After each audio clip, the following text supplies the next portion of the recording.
கர்த்தருடைய பரிசுத்த நாமத்துக்கு மகிமை உண்டாவதாக. Glory be to the holy name of the Lord. மத்தேயு எழுதின சுவிசேஷம் 20ஆம் அதிகாரம் 20ஆம் வசனம் 21ஆம் வசனம் வாசிப்போம். Matthew's Gospel chapter 20 verses 20 and 21. அப்பொழுது செபதேயுவின் குமாரருடைய தாய் தன் குமாரரோடு கூட அவரிடத்தில் வந்து அவரை பணிந்து கொண்டு, உம்மிடத்தில் ஒரு விண்ணப்பம் பண்ண வேண்டும் என்றால், அவர் அவளை நோக்கி, உனக்கு என்ன வேண்டும் என்று கேட்டார். அதற்கு அவள், உம்முடைய ராஜ்யத்திலே என் குமாரராகிய இவ்விரண்டு பேரில் ஒருவன் உமது வலது பார்சத்திலும் ஒருவன் உமது இடது பார்சத்திலும் உட்கார்ந்திருக்கும்படி அருள் செய்ய வேண்டும் என்றாள். கர்த்தருடைய பரிசுத்த நாமத்துக்கு மகிமை உண்டாவதாக. Glory be to the holy name of the Lord. வேதத்தின் அடிப்படையிலே நாம் பல விதங்களில் விண்ணப்பம் பண்ணினதை நாம் பார்க்க முடியும். In the basis of the word of God we can see many requests which have been made. பழைய ஏற்பாட்டிலும் பல விதங்களிலே விண்ணப்பம் செய்திருக்கிறார்கள். Even in the Old Testament they have made many requests. விண்ணப்பம் என்பது நாம் தேவனோடு பண்ணுகிற ஒரு வார்த்தை, இல்லாவிட்டால் நாம் தேவனோடு கொள்ளுகிற ஒரு உறவு, நம்முடைய பிரச்சனைகளுக்கு பரிகாரத்தை தேடிக்கொள்ளக்கூடிய ஒரு வழி. The request or prayer is what which we utter with God and the rectification for in our life. புதிய ஏற்பாட்டிலும் கூட அநேகர் பல விதங்களிலே விண்ணப்பம் பண்ணியிருக்கிறார்கள். Even in the New Testament many of them have made many requests. இந்த ஆராதனையில் கூட கடந்து வந்திருக்கிற நாமும் கூட பலவிதமான விண்ணப்பங்களை நாம் அந்த ஆராதனையின் நேரத்திலே worship பண்ற நேரத்திலே நாம் செயல்படுத்தி இருப்போம். Even in the time of our worship we would have made many requests to our God. ஏனென்றால் மனிதன் தேவைகள் நிறைந்தவனாக காணப்படுகிறான். Because man is found with many needs. ஒவ்வொரு மனிதனுக்கும் ஒரு தேவை நிவர்த்தி செய்த முன்பு அடுத்த தேவை அவனை வந்து கதவை தட்டுகிறது. When the a need of man is being satisfied, the next need is coming and knocking at his door. இப்படி தேவைகள் என்பது அவனுடைய வாழ்விலே அடிக்கடி வருகிற ஒரு காரியமாக அமைகிறது. Like these needs are very often facing his life. அது வியாதியாக இருக்கலாம், That might be sickness, போராட்டமாக இருக்கலாம், that might be struggles, பிசாசின் போராட்டங்களாக இருக்கலாம், that might be struggle of Satan, குடும்ப பிரச்சனைகளாக இருக்கலாம், that might be problem in the family, மனவேதனைகளாக that இருக்கலாம், might be mental problems, இன்னும் பண தேவைகளாக இருக்கலாம், that might be needs of money, பிள்ளைகளுடைய காரியமாக இருக்கலாம், that might be the children's matter, தொழில் காரியமாக இருக்கலாம், or it might be the business matters, ஊழியத்தின் காரியமாக or இருக்கலாம். it might be the matters concerning இப்படி ministry. மனிதன் தேவைகள் நிறைந்தவனாகவே உருவாக்கப்பட்டிருக்கிறான். Like this man is found that he is full of needs. இன்னைக்கு அநேகர் தங்களுடைய தேவைகளுக்காக கர்த்தருடைய சன்னிதானத்துக்கு கடந்து வருவதை நாம் பார்க்க இயலும். Like this we can find many of them coming for their needs to the presence of God. ஆண்டவராகிய இயேசு கிறிஸ்து இந்த உலகத்தில் இருக்கும் பொழுதும் அநேகர் அவரிடத்தில் நேரடியாக வந்து தன்னுடைய விண்ணப்பங்களை ஏறெடுத்தார்கள். Even when Jesus Christ lived on this earth, many of them came forward to him for and replied requests. அவரை பார்த்தால் போதும் என்று அவருடைய பாதத்தில் விழுந்தவர்கள் உண்டு. There were many of them who fell at his feet that they were satisfied to see him. பெரிய பெரிய பணக்காரர்கள் நடு வீதியிலேயே ஆண்டவராகிய இயேசு கிறிஸ்துவினிடத்திலே முழங்கால் படியிட்டு தங்களுடைய விண்ணப்பங்களை ஏறெடுத்ததை நாம் வேதத்திலே பார்க்க முடியும். We can see in the word of God that many rich people knelt down even in the midst trees before Jesus.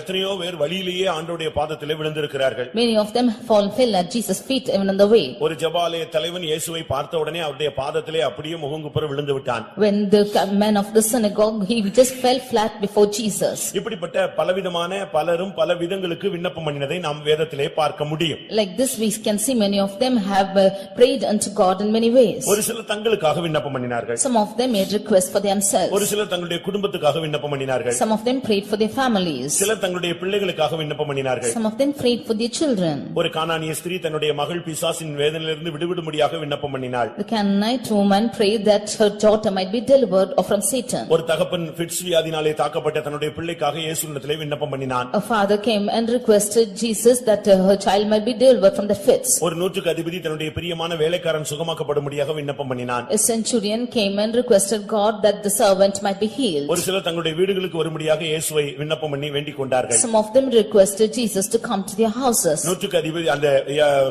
ஜெபத் ஆலய தலைவன் தன்னுடைய பிள்ளை மரித்த நிலவரத்திலிருந்து விடுவிக்கப்பட வேண்டும், உயிரோடு எழுப்பப்பட வேண்டும், நீர் வந்து கைகளை வையும் என்று அவரை நோக்கி விண்ணப்பம் பண்ணினான். We see that the leader of the synagogue, he came and requested God that he might, Jesus, that he might come and lay his hands on his child that she might be raised up. இன்றைக்கும் கூட நீங்களும் கூட பல விண்ணப்பத்தோடு வந்திருப்பீர்கள். Even today you might have come with many requests. கர்த்தர் தாமே அந்த விண்ணப்பங்களுக்கு செவி கொடுப்பாராக. May the Lord grant your requests. அதை அப்படியே ஆக கடவுது என்று தேவன் உன்னதத்திலிருந்து பதில் கொடுப்பாராக. May the Lord give his command from heaven that it might happen so. இங்கே ரெண்டு குமாரரோடு ஒரு தாய் கர்த்தராகிய இயேசு கிறிஸ்துவிடத்திலே கடந்து வருகிறாள். Here a mother is coming with her two sons to Jesus. ரெண்டு பேரும் மூன்று பேரும் வந்து அவரை பணிந்து கொண்டார்கள். Three of them together came and worshipped him. உம்மிடத்தில் ஒரு விண்ணப்பம் பண்ணும்படியாக நாங்கள் நாங்கள் வந்திருக்கிறோம் என்று சொன்னார்கள். And they said that they have come for a desire towards him. எல்லாரும் விண்ணப்பத்தை நேரடியாக சொல்லும் பொழுது விண்ணப்பத்துக்காக ஒரு விண்ணப்பத்தை இவள் ஏறெடுத்தாள்.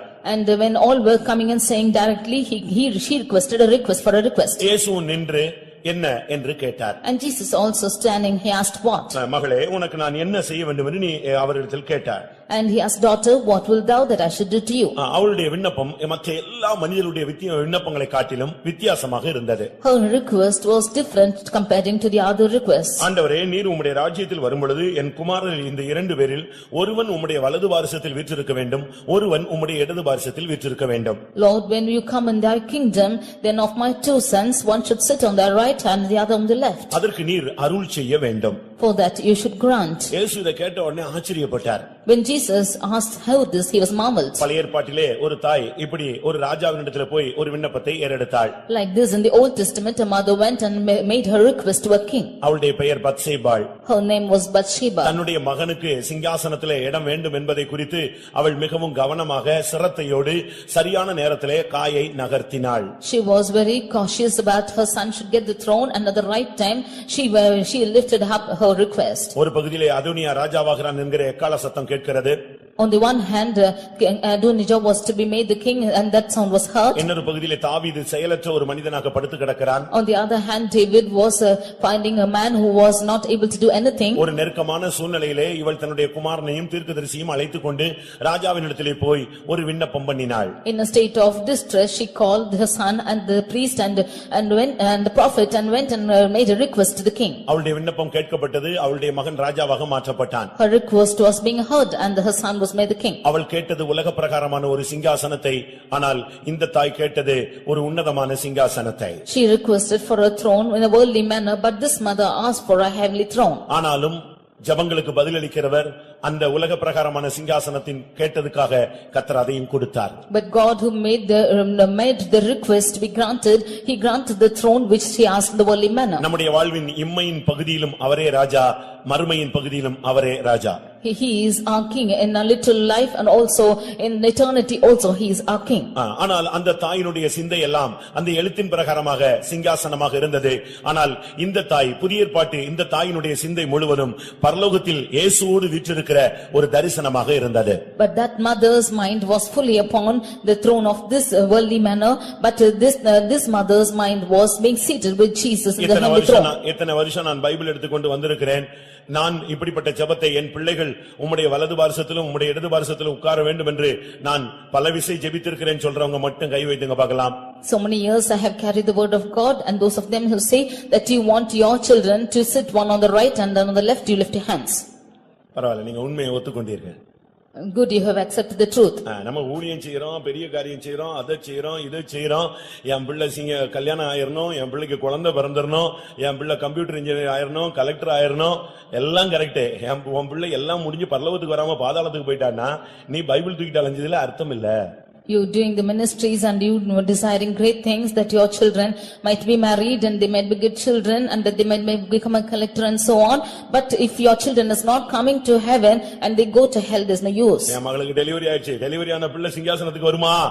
Your child is delivered, and if that delivered child come to the throne, சியோனுக்கு வருமா? will it come to Zion? எருசலேமுக்கு வருமா? Will it come to Jerusalem? அப்படி வரணும்னு என்னைக்காவது நீங்க ஜெபித்தீங்களா? ஒரு ஆள் கூட கை வைத்தல. நான் யாராவது ஒரு 10 பேராவது கை வைத்திருவீங்க. நாசரேத்து ஓல்டு சர்ச், அதனால கோல்டா இருக்கும்னு யோசிச்சேன். I thought at least 10 of them would have lifted up their hands because the Nazareth is an old church. ஆனா இங்க காரணம் என்ன? The reason is, இன்னும் மறுமையின் தரிசனம் நம்மில் அநேகருக்கு கிடையாது. Still many of them do not have the vision of அந்த eternity. சிலுவை கல்லனுக்கு இருந்த தரிசனம் கூட நம்மில் அநேகருக்கு கிடையாது. Even the thief which had the vision is not found in us. அந்த சிலுவையில தொங்கும்போது அவன் சொன்னான், ஆண்டவரே நீர் உம்முடைய ராஜ்யத்தில் வரும்பொழுது அடியேனை நினைத்துக் கொள்ளும். The thief hanging on the cross, he said, Lord, will you think of me when they come in the kingdom? Daily உங்க பிள்ளைகளுக்காக ஸ்தோத்திரம் பண்றீங்க, ஜெபிக்கிறீங்க, அதுக்காக நாயா பேயா ரோடா அலைஞ்சு சம்பாதிக்கிறீங்க. ஆனா அந்த பிள்ளை நித்திய ஜீவனை பெறணுங்கிற அந்த தாட்டு மொத்தமாக குறைந்து போயிருக்கிறது. You are praising and praying that your child should flourish and you are just roaming about that they might progress in their life, but the thought that they might come to eternal life is not found at all. ஆனா இந்த தாயினுடைய மைண்ட்ல என்றைக்கு இந்த ஆண்டவரை அறிந்து கொண்டாலோ அவருக்கு ஒரு ராஜ்யம் வருகிறது, அது நித்தியமான ராஜ்யம், அவருக்கு ஒரு சிங்காசனம் உண்டு, அது நித்தியமான சிங்காசனம், அதுல என் பிள்ளை போகணுங்கிறதுல அவளுடைய கவனம் சிதறாமல் பதிக்கப்பட்டிருந்தது. But from the day this mother came to know him, she had a firm mind in herself that there is a kingdom which is going to come, and that is an eternal kingdom, and the throne which is he is going to sit on is an eternal throne, and that was fixed upon her. அவளுடைய mind முழுவதும் அந்த சிங்காசனத்தில் இயேசு இருக்கும் பொழுது நம்முடைய பிள்ளைங்க ரெண்டு பேரும் அங்க இருக்கணும். Her total mind was when Jesus is sitting on the throne, might both children sit with them. அவளுக்கு உலக பிரகாரமாக தன்னுடைய பிள்ளைகள் சிறப்பாக இருக்கணும், பெரிய வல்லமையுள்ள ஒரு பிரசங்கிகளாக மாற வேண்டும், அந்த தாட் கூட அவளுக்கு கிடையாது. She did not even have the mind that her sons should be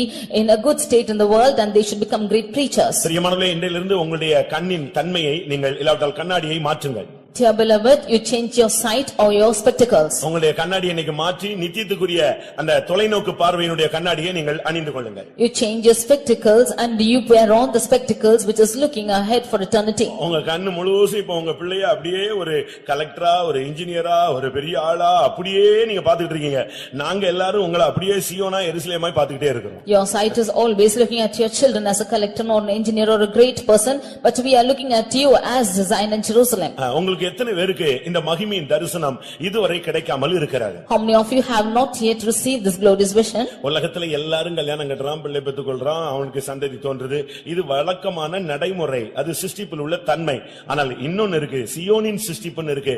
அதுக்கு குழந்தை வம்ச வரலாறு இந்த இது கிடையாது, சிங்காசனம் மாத்திரமே லட்சியம். All of them are getting married and begetting children and their generations are progressing in this world, but there is another birth which is Zion, and they have no generations in this world, but the throne alone is their mind. அந்த தாய்க்கு ரெண்டே பிள்ளைகள். The mother had two அந்த sons. குடும்பத்துல ரெண்டே பையங்க தான். And there were only two sons for the family. அந்த ரெண்டு பையங்களுக்குமே நல்ல அழைப்பு கிடைத்தது. அந்த அழைப்பை பயன்படுத்தினார்கள். அந்த தாய் சொன்னா, அழைப்பெல்லாம் கிடைச்சதெல்லாம் நல்லதுதான் ஆண்டவரே, ஆனா ஓட்டம் முடிந்து என் பிள்ளைங்க ரெண்டு பேருமே உம்முடைய சிங்காசனத்துல வலது பக்கத்துல இடது பக்கத்துல உட்காரணும், அதுக்கு இப்பமே எங்களுக்கு ஒரு வாக்கு கொடுங்க, அருள் செய்யுங்கன்னு சொன்னா.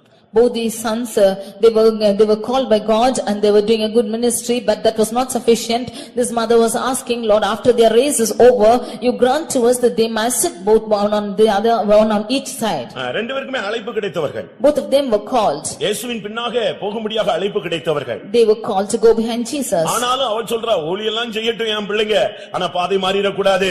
ஊழியம் செய்யட்டும், அற்புதங்கள் செய்யட்டும், உம்மோடு உம்முடைய அடிச்சூடுகளை பின்பற்றட்டும், இதெல்லாம் கரெக்ட் தான் ஆண்டவரே, ஆனா லாஸ்ட்ல என் பிள்ளைங்க மிஸ் ஆயிர கூடாது, சிங்காசனத்துல வந்து சேரணும்.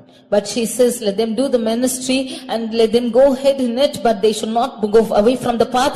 Finally they should come and be with their throne on Zion. அவளுடைய மைண்ட் முழுதும் அப்படிதான் இருந்தது. And all her mind was like this. அந்த தாய்க்கும் அந்த தகப்பனுக்கும் அதே சிந்தை இருந்தது. And the mother and the father had the same mind. அவர்கள் மீன் பிடிக்கிறவர்களாக இருந்தார்கள். They were fishermen. இயேசு ஒரு நாள் அந்த ரெண்டு பேரையும் தேடி போனார். One day Jesus went seeking for both of them. அந்த ரெண்டு பேர் யார்? Who were both of these? ஒருவன் யாக்கோபு, ஒருவன் யோவான்.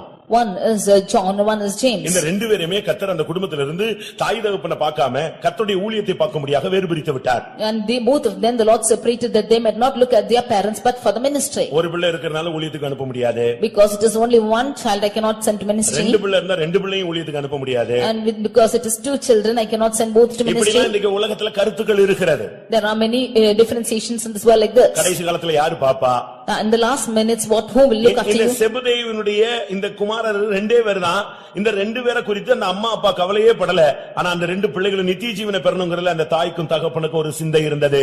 தங்களை கவனிக்காம போனாலும் பரவாயில்ல, என் பிள்ளைங்க சிங்காசனத்துல வந்து சேர வேண்டும். There were only two sons to Zebedee, and the mother and father did not bother about them at all, that they might look at them in the last times, but their whole mind was that they should come to the throne. கர்த்தர் ஊழியத்துக்கு வர சொன்னா ஊழியத்துக்கு வர மாட்டோம், ஊழியம் சரியில்லை, அது சரியில்லை, அப்படி சரியில்லை, இப்படி எல்லாம் சொல்றாங்க. சரி, கல்யாணத்தை கட்டி வச்சிட்ட, அது நல்லா இருக்கா? அது இதை விட சீரழிவாக மாறுகிறது. If the Lord is calling to ministry, then you blame and accuse saying that this is not right and that is not right and not come. If you are getting wedded, that life is also not prospering. கல்யாணம் கட்டாதவங்க எல்லாம் கேட்டா அவங்க சொல்லுவாங்க, அதெல்லாம் ஊழியம் செய்யறவங்க செய்யட்டும், இவங்க எல்லாம் அனுபவிச்சுட்டு இப்படி சொல்றாங்க, அதனால நான் ஊழியத்துக்கு போக மாட்டேன்னு சொல்றாங்க. கல்யாணம் கட்டி வாழ்க்கையில ஒரு லிமிட் போனவங்க இப்ப சாட்சி சொன்ன மாதிரி எனக்கு முன்னால செஞ்சிருந்தா நானு அப்பமே வந்திருப்பேன்னு சொல்றாங்க. If you ask the ones who are not married, then they say like let them who want to do the ministry, let them do, because they have enjoyed everything and they have come. But of them who are married, they say like the people who are now testified, they say that if they had known about this earlier, they would have come to ministry. பெற்றோர்களே, முதலாவது உங்களுடைய பிள்ளைகளை குறித்த ஒரு தரிசனத்தை இன்றைக்கு இந்த கூட்டத்திலே இந்த மெசேஜ்ல நீங்கள் பெற்றுக்கொள்ளுங்க. Parents should have a vision about your children in this message this day itself. படிக்கணும், that they should be educated, அறிவுள்ளவனா மாறணும், they should be wise, சுகதேகியாக இருக்கணும், they should be healthy. இதெல்லாம் கரெக்ட். It's all right. அவங்களுக்கு தேவைன்னா அழைப்பில்லைன்னா குடும்பத்துல போகட்டும், அதெல்லாம் நான் கவலை சொல்லல. ஆனா இந்த பிள்ளைங்க இயேசு வரும்பொழுது அந்த ராஜ்யத்துல வலது பக்கத்துல இடது பக்கத்துல இருக்கிறதுக்காக இன்னையில இருந்து ஒரு ஜெபத்தை சாகும் வரை பண்ணுங்கள். If they have a calling, let them go into the families, but if more than this, you have to utter your prayers that when the Lord Jesus should come, they should come to the throne and pray for that. செபுதேயு, அந்த தகப்பனுடைய பெயர் செபுதேயு. The father's name was Zebedee. அதாவது கர்த்தருக்கு அப்படியே அர்ப்பணித்தவன் என்று அர்த்தம். The meaning of that name is dedicating totally to the Lord. அவங்க அப்பாவோடு உட்கார்ந்த அந்த ரெண்டு பிள்ளைகளும் வலைய பின்னிக்கிட்டு உட்கார்ந்துட்டு இருக்கும்போது இயேசு என் பின்னே வாருங்கள்னு சொன்னார். அப்படியே அந்த தகப்பன் அப்படியே ரெண்டு பிள்ளைகளையும் விட்டுட்டான். When the sons were binding their nets with the father, Jesus came and said, "You follow me," and the father left them like that. நம்ம என்ன சொல்லுவோம்? What will we say? எனக்கு ஒரே ஒரு பிள்ளை இருக்குன்னு கர்த்தருக்கு தெரியாதா? Does not the Lord know that I have only one child? சரி, ரெண்டு பிள்ளைகள் தான் இருக்குன்னு கர்த்தருக்கு தெரியாதா? The Lord does not know that we have only two children. ரெண்டு பேரையும் கூப்பிட்டுட்டா எப்படி? If we should call two of them, how it is? நான் ஒரு இடத்துல ஊழியத்தில் இருக்கும் பொழுது, when I was in a ministry in one place, வேறு ஒரு ஊழியம் செய்து கொண்டிருந்த ஒரு குடும்பம் நம்முடைய சபைக்கு வந்தது. Another family which was doing another ministry came into our church. அவங்க ஃபேமிலியா நம்ம சர்ச்சில மெம்பர் ஆனாங்க. They became as a family they became a member of a church. அவங்களுக்கு ரெண்டு பையன் ஒரு பொண்ணு. They had two sons and one girl. திடீரென்று அந்த இளைய மகன் அந்த பழைய சபையில ஊழியம் செய்த ஒரு நபர்.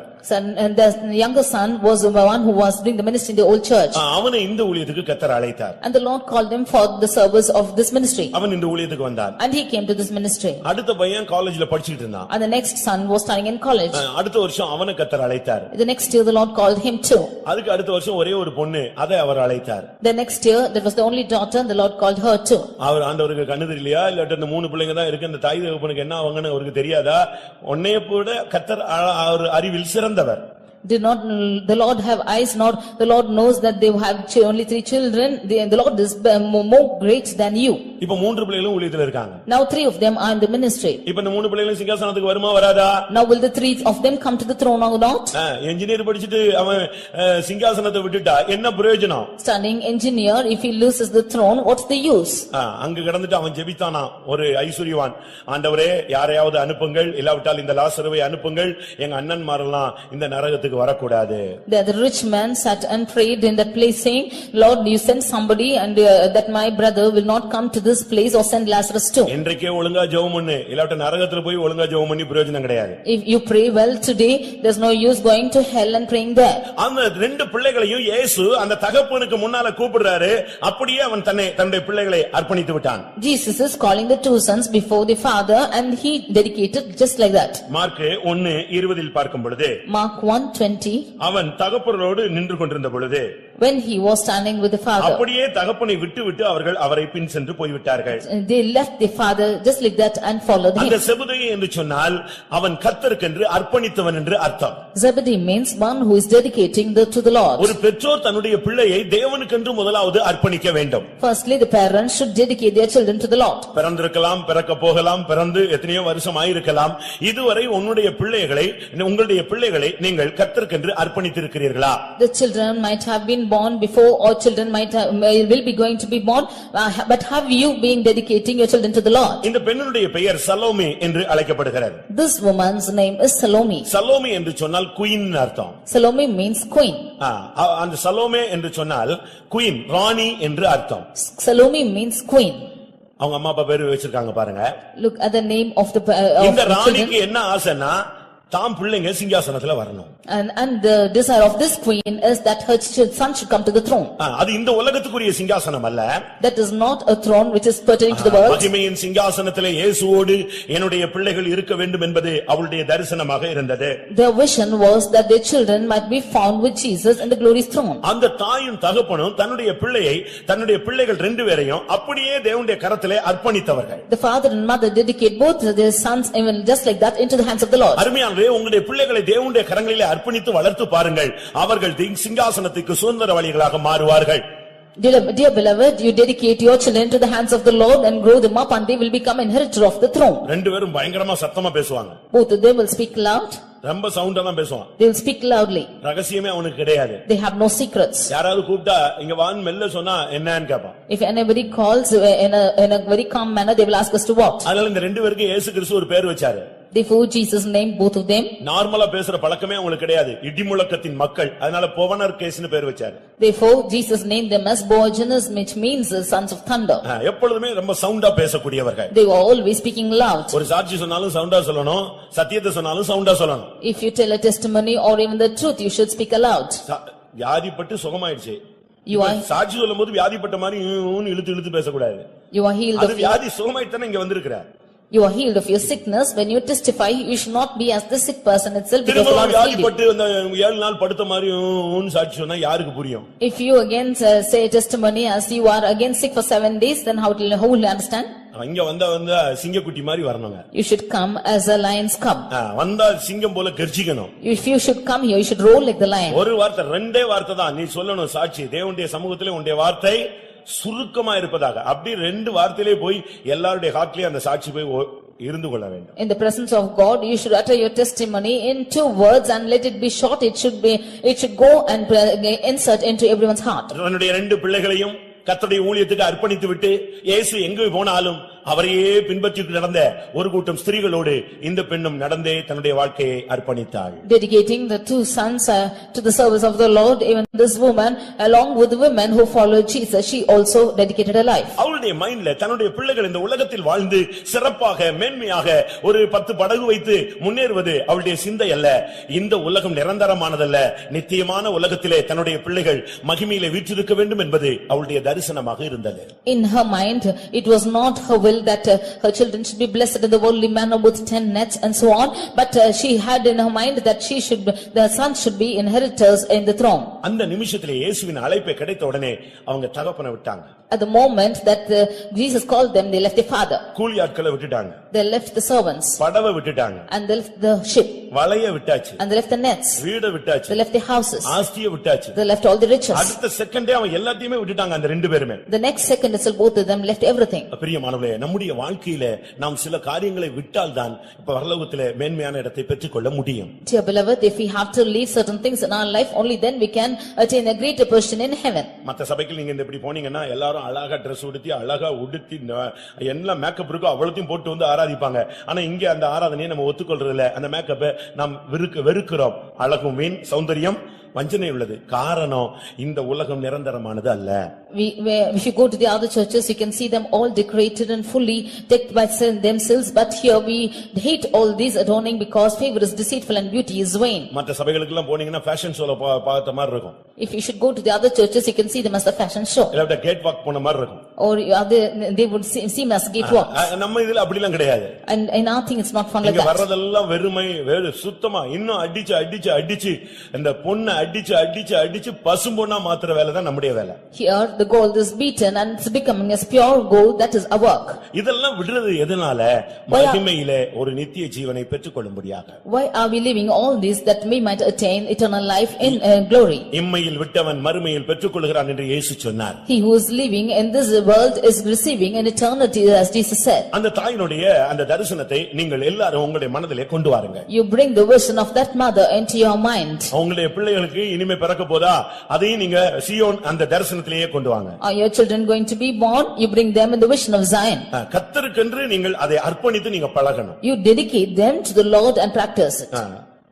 இங்கே நாம் அவர்கள் ஒரு விண்ணப்பத்தை பண்ண உடனே இயேசு சொன்ன வார்த்தையை பார்க்கலாம். Here we can see the word which Jesus said when she made this request. 22ஆம் வசனத்திலே மத்தேயு 20:22ல இயேசு சொன்னார், நீங்க கேட்டுக்கொள்றது இன்னதென்று உங்களுக்கு தெரியவில்லை.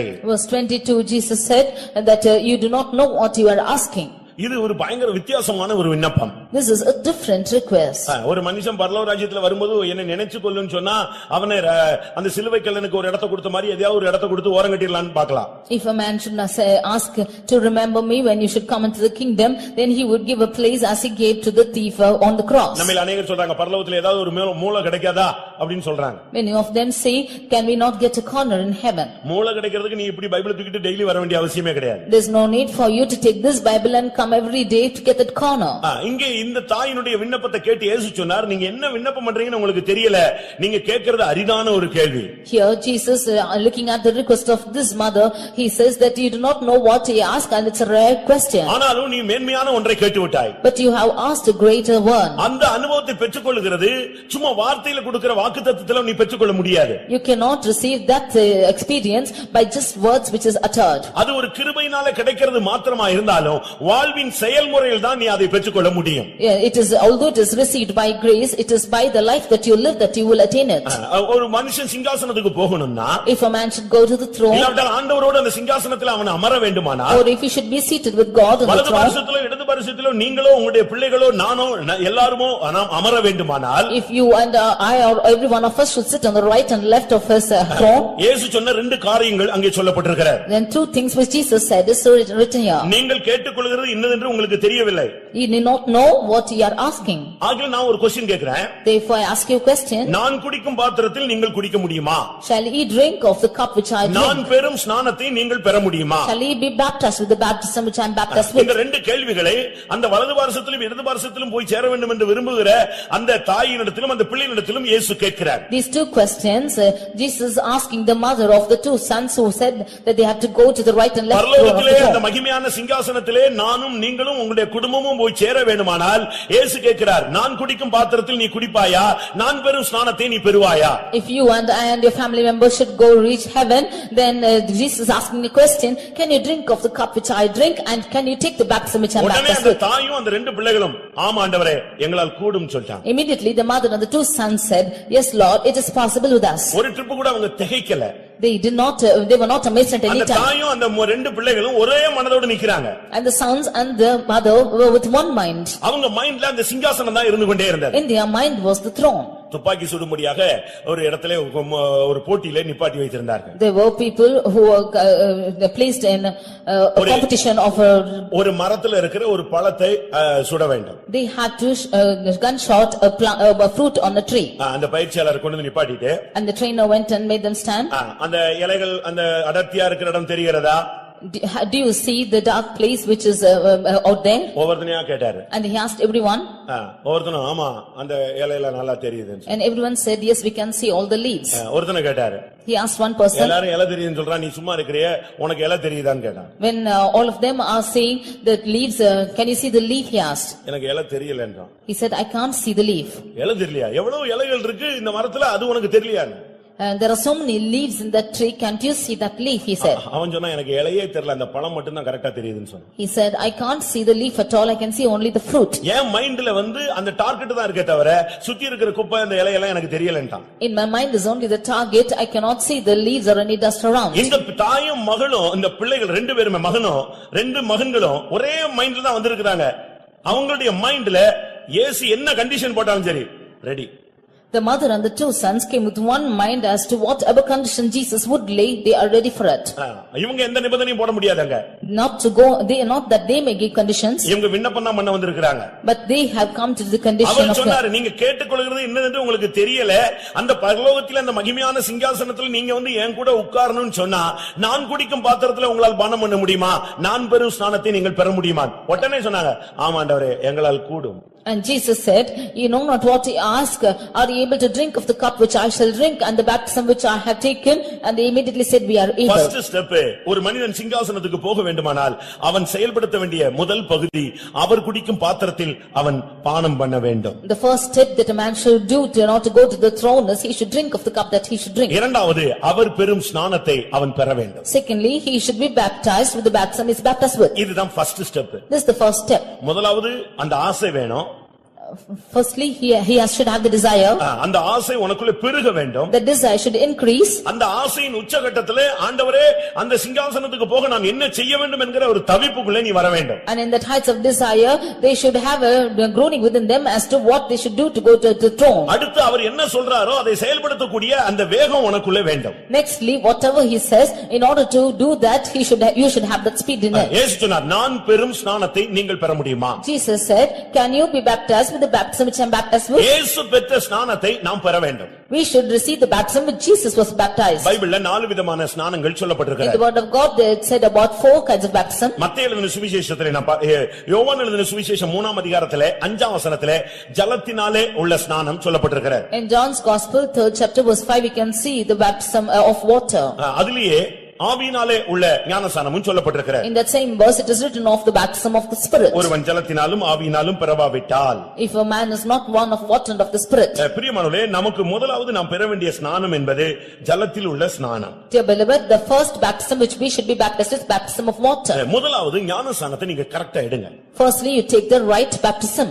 நீங்க உங்களில் அநேகர் ஸ்நானம் சொன்ன உடனே எங்கேயோ போய் எங்கேயோ முக்கிட்டு நீங்க வந்துட்டா ஒண்ணும் பிரயோஜனம் கிடையாது. Many of them it is said about baptism, if you should be immersed somewhere else it's of no use. நாகமானுடைய குஷ்டரோகம் நீங்க சீரியாவிலே எத்தனையோ நதிகள் உண்டு, அங்கெல்லாம் மூழ்கினா குஷ்டரோகம் போகாது.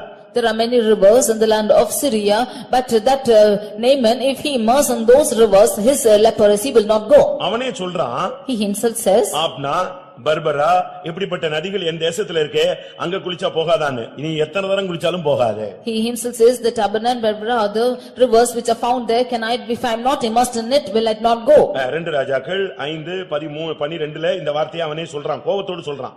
In 2 Kings 5:12 and 13 he himself says in anger. ஆர்சில எடுத்தா போக முடியாதா? Can we not be immersed in RC? CSL எடுத்தா போக முடியாதா?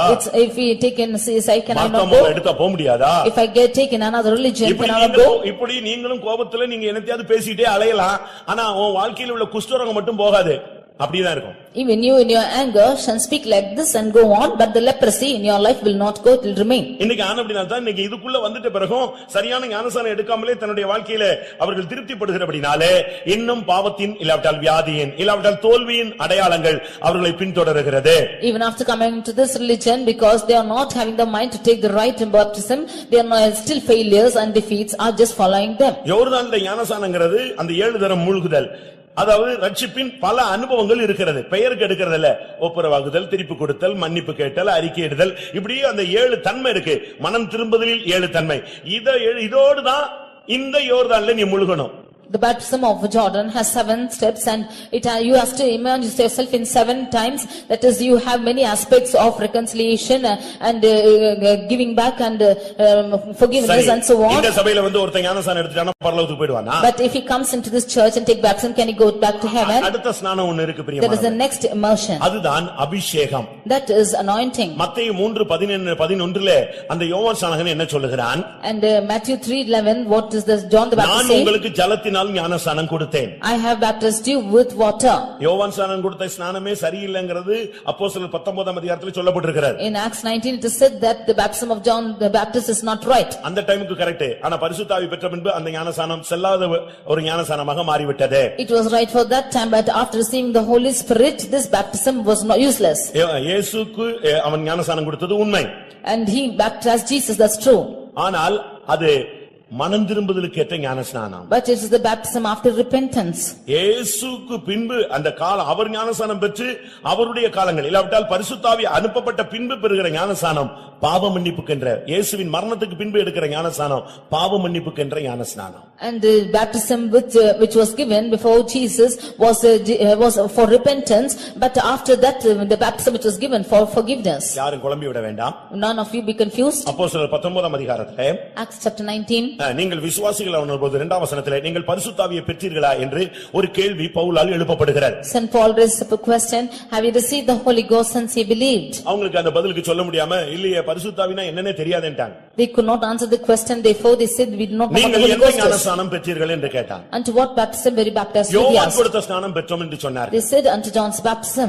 அது இயேசுவின் மரணத்துக்கு முன்னால உள்ள ஞானஸ்நானம். That was the baptism before the death of அது மனம் Jesus. திரும்புதலை தான் உண்டு பண்ணுகிறதே தவிர பாவ மன்னிப்பை கொடுக்க முடியாது. ஏனென்றால் அப்பொழுது இயேசு மரிக்கவில்லை. That was only for repentance, it cannot give the forgiveness of sins because Jesus did not die திரும்ப there. அவங்களுக்கு ஞானஸ்நானம் கொடுத்தான், அதுக்கு பிறகு அபிஷேகம் கிடைத்தது. After that he gave them baptism and they received the Holy Ghost. பிரியமானவர்களே, ஒன்று ஜலத்தினால் அந்த ஸ்நானம். Firstly, baptism of water. எனக்கு அந்த மத்தேயு 3:11 எனக்கு பின் வருகிறவர் பரிசுத்த ஆவியினாலே உங்களுக்கு ஞானஸ்நானம் கொடுப்பார். In Matthew 3:11 it says that he who comes after me shall baptize you with fire. அபிஷேகம் பெறுவது கூட ஒரு விதத்திலே ஒரு ஞானஸ்நானம். And receiving the Holy Ghost is also a baptism. சரியான ஒரு அபிஷேகம் நமக்குள்ள வரணும். A right anointing should come into us. நம்மில் அநேகருக்கு அபிஷேகத்தை ரிசீவ் பண்ண தெரியல. Many of us do not know how to receive this anointing. பாத்திரத்தை நீங்கள் பக்குவப்படுத்தி நீங்கள் பெற்றுக்கொண்டே இருக்கணும். You should make ready your vessels and receive it. உனக்குள்ள இருந்து தேவனுடைய சக்தி புறப்படணும். From you the power of God should go out. உன்னை நிரப்பிக் கொள்ள வேண்டும். You should fill yourself. இயேசு தன்னை நிரப்பிக் கொண்டுதான் ஊழியத்துக்கு வந்தார். தன்னிடத்திலிருந்து வல்லமை புறப்பட்டதை உணர்ந்தார். இரவிலே போய் மறுபடியும் தன்னுடைய தேவனுடைய வல்லமையினால் தன்னை நிரப்பிக் கொண்டார். Jesus filling himself came into the ministry and he did a ministry which was filled and he also filled the others by his ministry. பரிசுத்த ஆவியினால நீங்க ஞானஸ்நானம் பெறணும். அதுல மூழ்கணும். And you should be receive the baptism of Holy Ghost. ஒரு சிலர் இந்த கையை கழுவிட்டு வருவாங்க. அதே மாதிரி கை மட்டும் அசையும். Some of them just wash their hands and come. It's just like shaking their hands. ஒரு சிலர் காலை கழுவிட்டு வருவாங்க. Some of them will wash their legs and ஒரு come. சிலர் முகத்தை கழுவிட்டு வருவாங்க. Some of them wash their face and come. இப்படி நீங்க அபிஷேகத்துல நிரம்ப கூடாது. மூழ்கணும். You should not fill in the spirit like this, but you should be immersed. மத்தேயு 3:11 நல்லா படிச்சு பாருங்க. பரிசுத்த ஆவியினால் உங்களுக்கு ஞானஸ்நானம் கொடுப்பார். Reading Matthew 3:11 you can see that he shall baptize you with the Holy Ghost. அந்த ஞானஸ்நானத்தை நீங்க பெற்றுக்கொள்ளணும். That you should receive the baptism. ஆவியிலேயே மூழ்குதல். You should immerse in the spirit. இயேசு சொன்னார் நான் பெறும் ஸ்நானத்தை நீங்கள் பெற முடியுமா? Jesus said, can you be baptized with the baptism and baptized with? ஒன்று ஜலத்தினால் ஞானஸ்நானம் எடுப்பது. And that is baptism of water. இரண்டாவது பரிசுத்த ஆவியினால் ஞானஸ்நானம் எடுப்பது. Secondly, baptism of the Holy Ghost. மூன்றாவது Thirdly, அக்கினியினால் உங்களுக்கு ஞானஸ்நானம் கொடுப்பார். baptism with fire. ஒரு தேவனுடைய பிள்ளை ஒரு லிமிட்டுக்கு பிறகு அவன் ஒரு பவர்ஃபுல் சக்தியாக மாறிடணும். A child of God after a certain limit he should become a powerful ஒரு power. அக்கினியாக அவன் மாறிவிட He வேண்டும். should become a fire. அவன் அந்த அக்கினி இல்லாம அவனுடைய ஊழியத்துல எதையுமே செயல்படுத்த முடியாது. And without that fire he cannot operate anything in his ministry. ஒரு இடத்துல பிசாசை துரத்த முடியாக ரெண்டு பேர் போனார்கள். In one place two of them went to cast out demons. ஒருவர் உபவாசத்தோடு போனார். ஒருவர் சாதாரண போற வழியிலே உபவாசத்தை உடைத்து விட்டார். One went in fasting but the other broke his fasting in halfway. அங்க எல்லாரும் ரொம்ப ஈகரா வெயிட் பண்ணிட்டு And இருக்காங்க. all of them were eagerly waiting for them. எப்படியாவது வந்துருவாங்க. அந்த ரெண்டு பேரும் வந்தா அந்த பிசாசு ஓடிரும். When two of them will come the Satan will flee. இப்ப ரெண்டு பேரும் போயாச்சு. Now both of them went. ரெண்டு பேரும் போன உடனே When both of them அந்த went, பிசாசு கத்துன்னு பார்த்தா அது சொல்லிச்சு ஒரு ஆள் ஃபயரா வரான். ஆனா ஒரு ஆள் பச்சை தண்ணியா வர்றான்.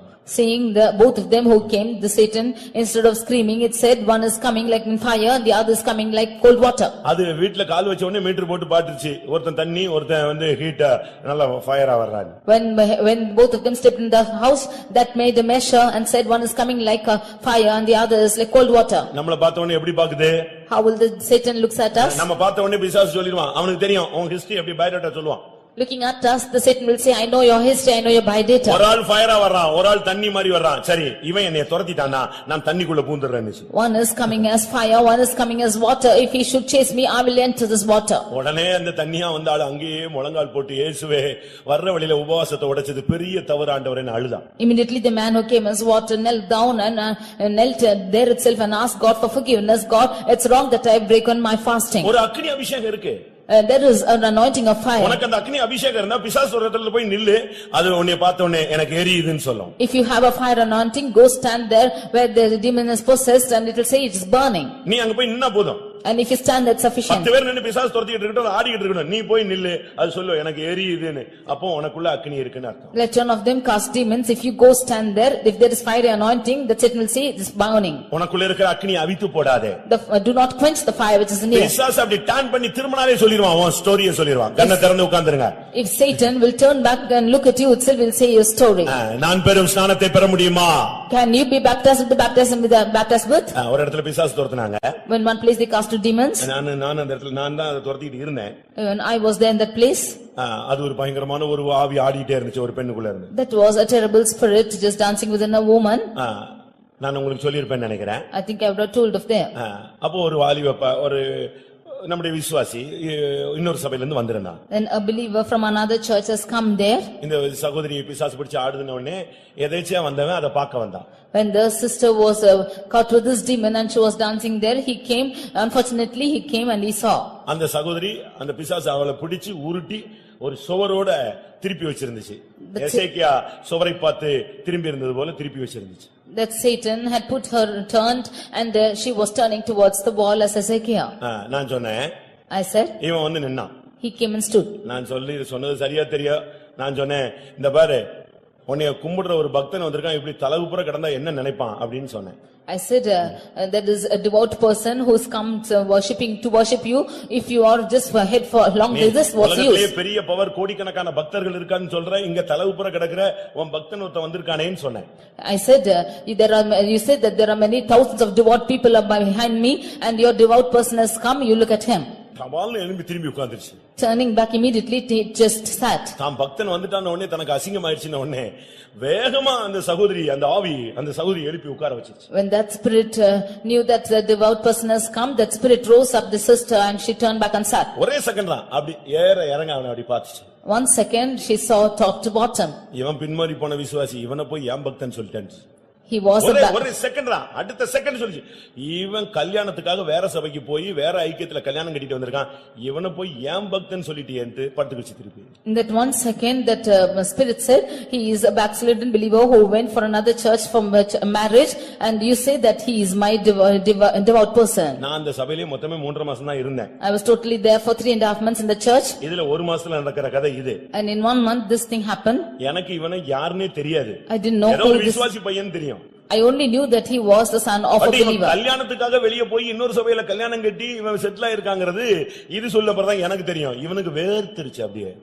And only when this spirit was saying that he was gone to another church to marriage, and he was sweating when the spirit said.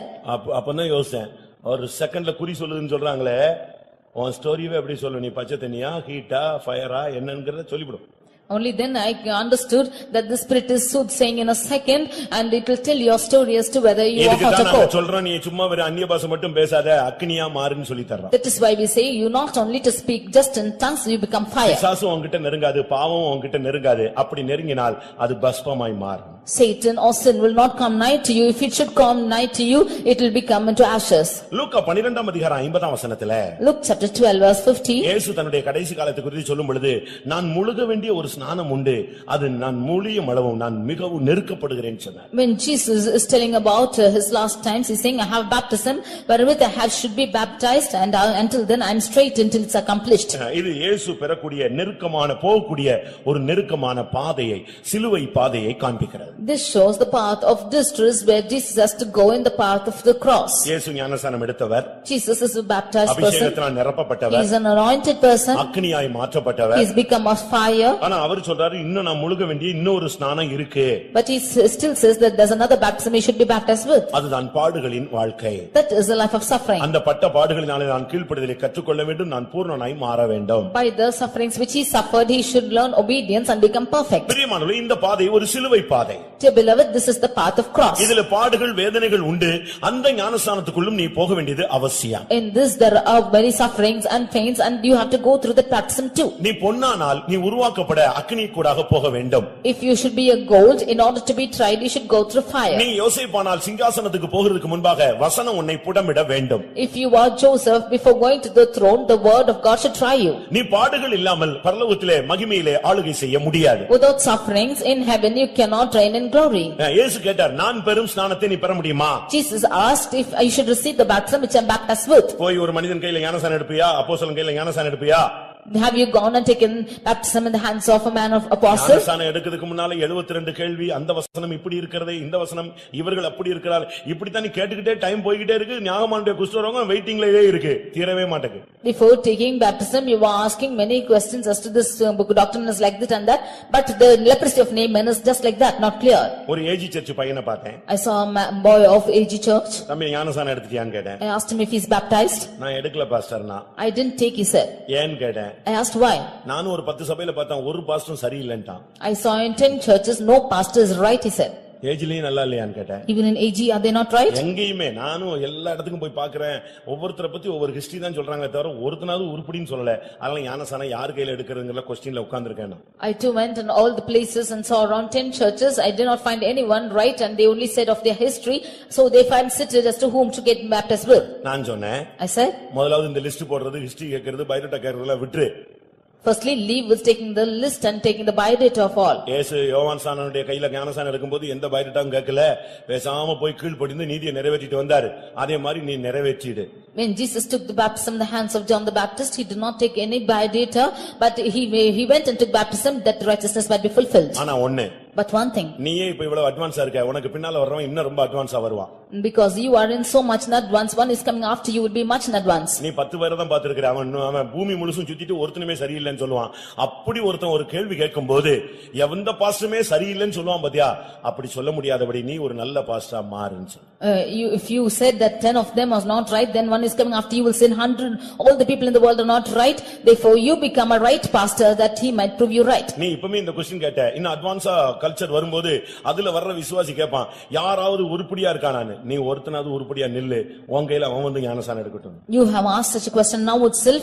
When things are going in advance, they will come and ask you a question as to is anyone right? You be a right person and people will baptize with you. இது நான் தர்மபுரியில இருக்கும்போது பாலக்கோட்ல sugar மில்ல நடந்த சம்பவம். அவன் ஞானசானம் எடுத்துட்டானா என்ன ஆனான்னு தெரியல. This was what happened when I was in Dharmapuri and I do not know if he is baptized or not. பிரியமானவர்களே, இப்படி தான் ஞானசானம் எடுக்கிறதுக்கே ஒரு 150 கேள்வி கேட்டு, இனிமே நீங்க இயேசு பெற்ற ஞானசானம் எல்லாம் பெற்று நீ கரையறதுக்குள்ள ஓட்ட முடிஞ்சு போயிடும், சிங்காசனம் மிஸ் ஆயிடும். Like this you ask 100 questions before you take baptism, and before you take the baptism which Jesus took, and if you before you cross all this, then you will miss the throne. உனக்கு கிடைத்த இந்த நாளிலாகிலும் உன்னுடைய சிங்காசனத்துக்குரியவைகளை நீ சிந்தித்து பார்த்தால் நலமாயிருக்கும். At least in the day that you have got, if you think of the things that that is belonging to the throne, it will be good for you. கிறிஸ்தவ பாதை அது ஒரு மெத்தையான பாதை அல்ல, அது முள்ளால் நிறைந்த பாதைகள், ஆனால் முடிவு சிங்காசனம். The Christian path is not a bed, but it's full of thorns, and but the end of it is throne. இந்த ஞானசானத்தை பெற முடியுமான்னு கேட்ட உடனே அவர்கள் எல்லாரும் 3 பேரும் சேர்ந்து ஆமாண்டவரேன்னு சொன்னாங்க. கூடும். When Jesus asked if you could take this baptism, they all said we are able. நான் குடிக்கும் பாத்திரத்திலே நீங்கள் பானம் பண்ணுவீர்களா? Can you drink of the cup which I am drinking with? இது எதை காண்பிக்கிறது? What does this show? யோவான் 19:29ல பார்க்கும் பொழுது இயேசு சிலுவையிலே தொங்கும் பொழுது அங்கே ஒரு பானம் அவருக்கு கொடுக்கப்பட்டது, கசப்பு கலந்த காடி.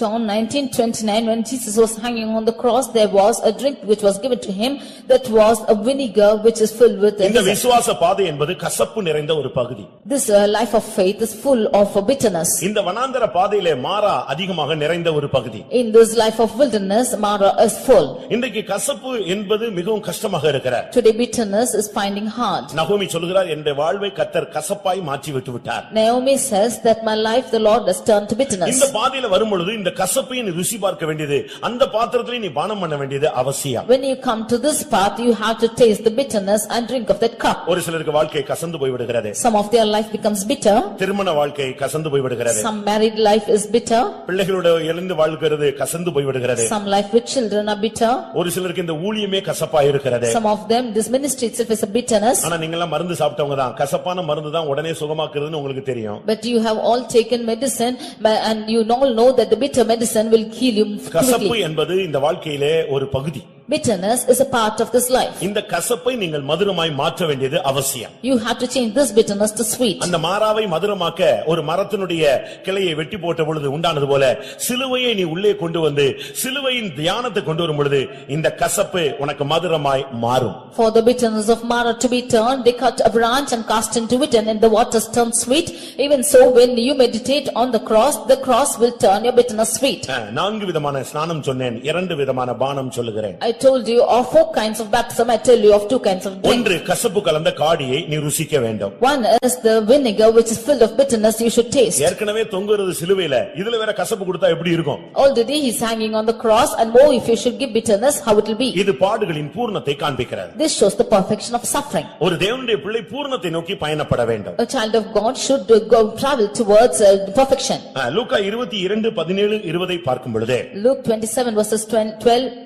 22ஆம் அதிகாரம் 17 இல்லாவிட்டால் 20 வசனங்களை பார்க்கும் பொழுது Luke 22:17 and 20. அங்கே கர்த்தருடைய பந்தியிலே அந்த திராட்சரசத்தை பானம் பண்ணுவதை காண்பிக்கிறது. There you can see them partaking in the table of the Lord and taking wine. சிங்காசனத்துக்கு போணும்னா முதலாவது நீ ராபோஜனம் எடுக்கணும். For if you should go to the throne, firstly you should partake in கர்த்தருடைய the பந்தியில table. பங்கெடுக்காத ஒரு மனிதன் நித்திய ஜீவனை பெற்றுக்கொள்வது கிடையாது. One who is not partaking in the table of the Lord has not been partaking in eternal life. இதை குறித்து யோவான் எழுதின சுவிசேஷம் 6ஆம் அதிகாரத்திலே நாம் பார்க்கும் பொழுது About this, when we read in John's Gospel chapter 6 53 என்ன சொல்லுகிறது? verse 53.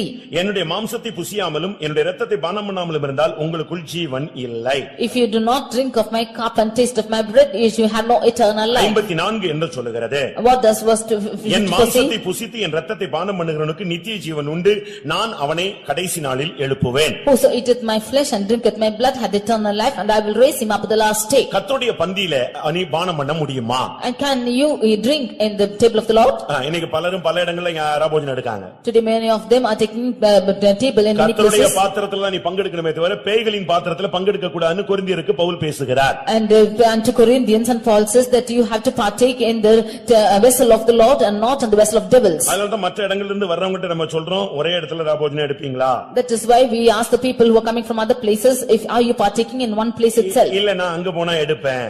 No, I went to that place and took it. அப்படியானா நாங்க இங்க தர மாட்டோம். If so, we will not give you here. ஒரே பந்தியில நீ பங்கெடுக்க வேண்டும். You should partake in one table. இஷ்டமான இடங்களிலே நீங்கள் சுத்தி திரிய கூடாது. You should not roam about the places you like. ஒரே பாத்திரத்தில் நீ பானம் பண்ணும்படியாக அழைக்கப்பட்டாய். You are called to partake in one vessel. அது கிறிஸ்துவினுடைய புதிய உடன்படிக்கையின் இரத்தமாய் இருக்கிறது. That is the blood of the new covenant of Christ. கர்த்தருடைய பந்தியில் நீ பங்கெடுப்பது என்பது உன்னை நித்திய ஜீவனுக்கு பங்காளியாய் மாற்றுவது, இல்லாவிட்டால் சிங்காசனத்திலே வலது பக்கமோ இடது பக்கமோ இருக்கும்படியாக அருள் செய்யக்கூடிய சக்தி. You partaking in the table of the Lord is taking part in eternal life until making you inheritor of the right and left side of the throne of God. நீங்கள் இதை சரியான விதத்திலே கருத்தில் கொள்ள வேண்டியது அவசியம். You should take this in your mind rightly. இன்னைக்கு கர்த்தருடைய பந்தியிலே அநேகர் பங்கெடுக்காம எந்திச்சு போயிடுறீங்க. Today many of you do not partake in the table of the Lord but go away. நீ மனப்பூர்வமாய் கர்த்தருடைய பந்தியை விட்டு வெளியே போகும் பொழுது நித்திய ஜீவனை மனப்பூர்வமாய் வேண்டாம் என்று நீ சொல்லுகிறாய். If you wholeheartedly leave the table of the Lord and go wholeheartedly, you say you do not want eternal life. அந்த ஆள் சரியில்லை. He is not right. கொடுக்கிற ஆள் சரியில்லை. One who is giving is not right. என் கூட உட்கார்ந்து எடுக்கிறவன் சரியில்லை. One who is partaking with me is not right. இப்படி எல்லாம் பேசுறதுக்கு உனக்கு யோகியதை கிடையாது. You have no worthiness to speak like this. உன்னை குறித்து கர்த்தர் வெளிப்படுத்தினால் எவ்வளவு நிர்பந்தமா இருக்கும் என்று யோசித்து பார். If the Lord should reveal about you what desperate situation it might be. காட்டி கொடுக்கிறவனுக்கும் இயேசு ராபோஜனம் கொடுத்தார். அந்த காட்டி கொடுக்கிறவனோடு சேர்ந்து எல்லாரும் ராபோஜனம் எடுத்தார்கள். And to the one who showed himself also, the Lord gave the table of the Lord, and along with him others also partook. கர்த்தருடைய பந்தி அந்த தரிசனத்தோடு நீ பங்கெடுக்கணும். With that vision of the table of the Lord you take part. அதுக்கு அந்த ஸ்நானம் பெற்றாதான் கொடுப்போம். For that only if you are baptized with we will give. இந்த வார்த்தைகளை சொன்ன உடனே அவங்க கொஞ்சம் கூட யோசிக்காம ஆம் ஆண்டவரே எங்களால் கூடும். When they uttered these words, they without thinking they said we are able. அவங்க லட்சியம் முழுவதும் சிங்காசனம். Their whole mind was the throne. அந்த சிங்காசனத்துக்காக எதையும் செய்ய ஆயத்தம். For the throne they were able to do anything. பரலோகத்துக்கு போணும் நீ இந்த மார்க்கத்துல பைபிளை தூக்குன பிறகு இந்த உலகத்தை விடணும்னா விடணும். After taking the word of God to go to heaven, to leave the world, you should leave. அவமானத்தை சகிக்கணும்னா சகிக்கணும். And if you have to endure shame, you have to endure. இப்ப மிலிட்டரியில நீங்க போயிட்டீங்கன்னு வெச்சுக்கோங்க. If you go to the military, யுத்தம் நடக்குது. There is war. இப்ப ஃளைட்லாம் வரிசையா நிக்கும். And the flights are in order. அவன் ஏர் ஃபோர்ஸ் கமாண்டர் கமாண்ட் கொடுப்பான். இந்த நம்பர் கிளம்புன்னு சொல்லி எங்க வீட்ல யோசிப்பாங்க அப்படி நீ நின்னா அங்கேயே உன்னை சுட்டு கொன்றுவான். And the air force commander, when he gives the command, if you say my wife will think of me, then he will kill you there itself. அங்க வந்த பிறகு வீடு மனைவி பிள்ளை இந்த தாட்டே கிடையாது.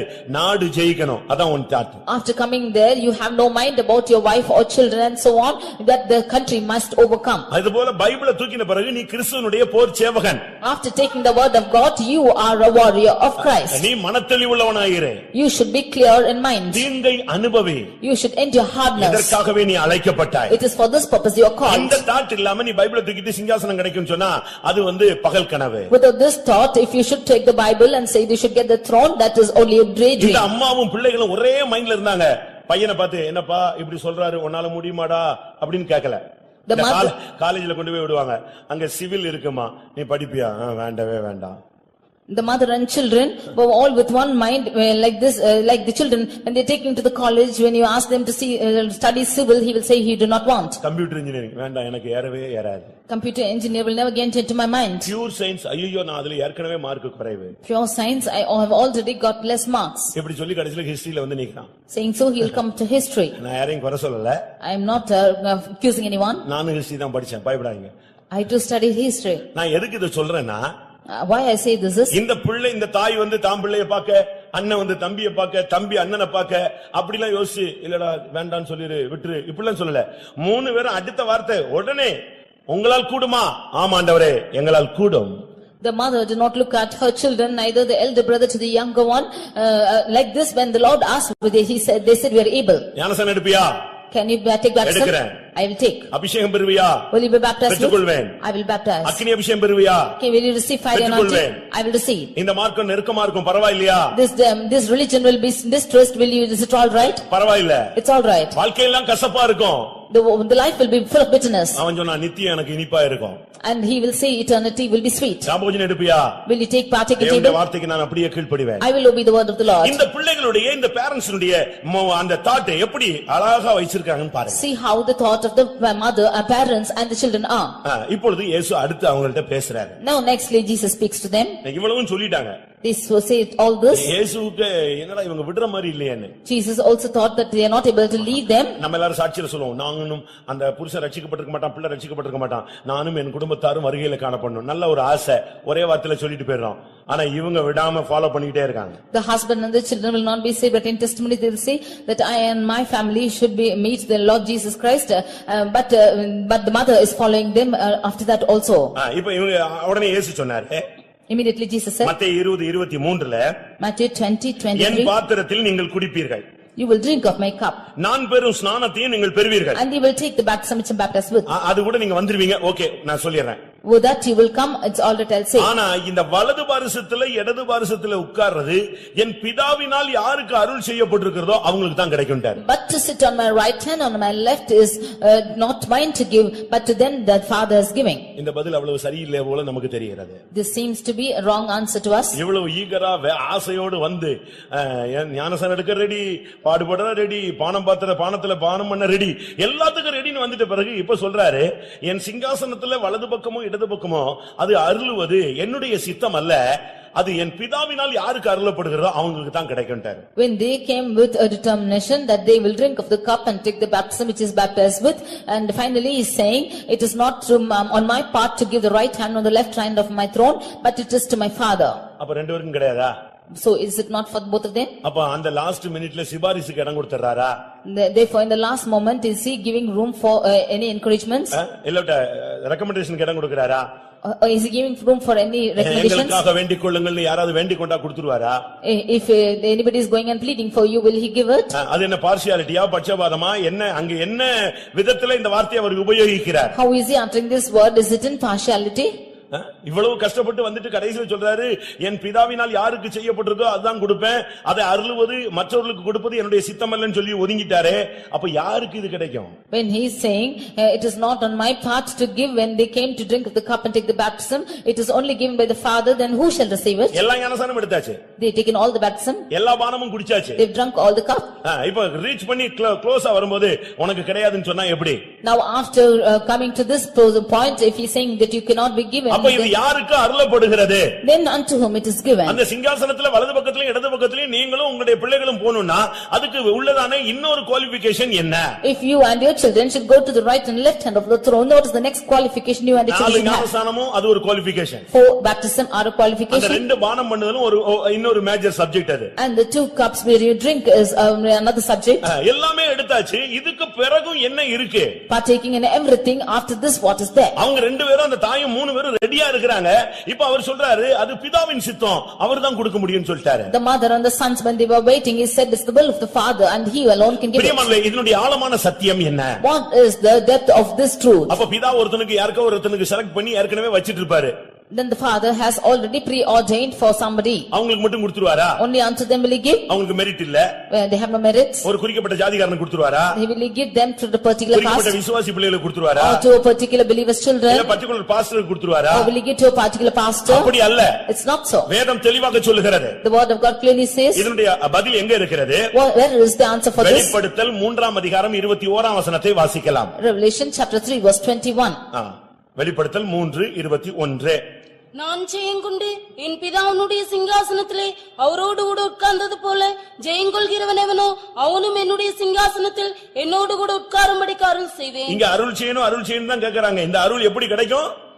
They said that to grant them, how will they receive this grant? இதுக்கு பதில் அப்பொழுது அவர் ஷார்ட்டா முடிச்சாரு. யார் பிதாவுக்கு கொடுக்கறாரோ அவங்களுக்கு தான் சொல்லிட்டாரு. ஆனா உண்மையான ரகசியம் ஜெயஜீவியம் செஞ்சவனுக்கு தான் சிங்காசனத்துல இடம் கிடைக்கும். He told in short as to whom the Father will give, and he finished this conclusion, but the reality is unto him that overcometh will he be granted. நான் ஜெயம் கொண்டு என் பிதாவின் சிங்காசனத்திலே நான் உட்கார்ந்தது போல ஜெயங்கொள்ளுகிறவன் எவனோ அவனுக்கு என்னோடு கூட என்னுடைய சிங்காசனத்தில் உட்காரும்படி அருள் செய்யப்படும். செய்யப்படும்.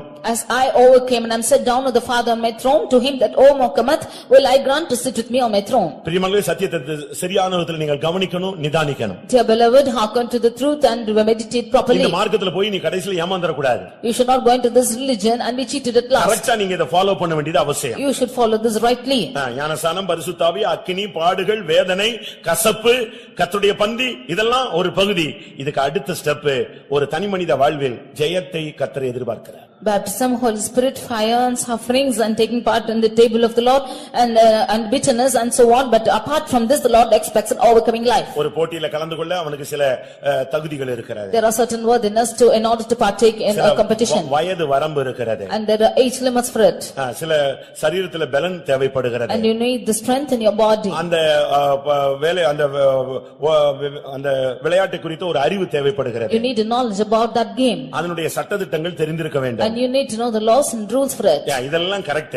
It's all right. அவன் அதுக்கு பயிற்சி எடுக்கறான். He is practicing for it. முயற்சி எடுக்கறான். And he is also taking efforts. இதுக்காக பிரைஸ் கொடுத்துற முடியாது. For that you cannot give prize. இதெல்லாம் செஞ்சாலும் கடைசில ஜெயித்தாதான் என்ன கிடைக்கும்? பரிசு கிடைக்கும். Even after doing all this, if he should overcome, only then he will be given the prize. அதுபோல ஞானசானம், பரிசுத்த ஆவி, பாடுகளின் ஜீவியம், இந்த உலகத்துல நீ கர்த்தருக்காக கஷ்டப்படுறது எல்லாம் கரெக்ட். இதுக்குள்ள இன்னொரு சத்தியம் மறைஞ்சிருக்கு. ஜெய ஜீவியம்னு ஒரு சத்தியம் இருக்கு. Like this baptism and Holy Spirit and suffering for the Lord and everything is there, but in midst of this there is a truth hidden, the overcoming life. அதனால தான் இயேசு சொன்னார், நான் பெறும் ஸ்நானத்தை நீங்க பெற்றுடுவீங்க.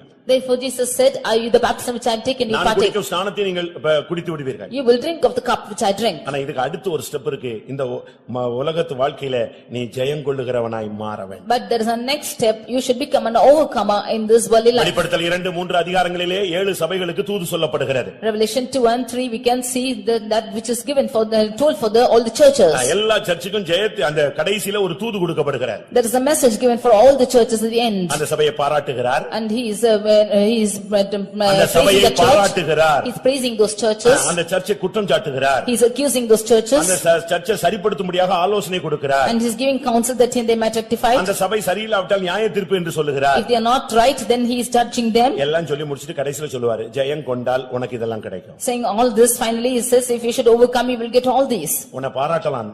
They might praise you. உன்னை கண்டிக்கலாம். They might condemn you. உன்னை சீர்படுத்தலாம். You might be corrected. உன்னை உருவாக்கலாம். You might be formed. ஆனா இதெல்லாம் உனக்கு ஒரு காரியம் அல்ல.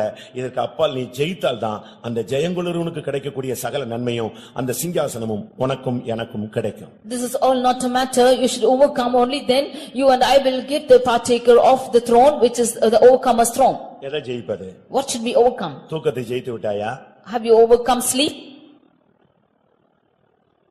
சுகபோகத்தை ஜெயித்து விட்டாயா? Have you overcome luxurious life? பணத்தை ஜெயித்து விட்டாயா? Have you overcome money? புகழை ஜெயித்து விட்டாயா? Have you overcome praise? சாப்பாட்டை ஜெயித்து விட்டாயா? Have you overcome food?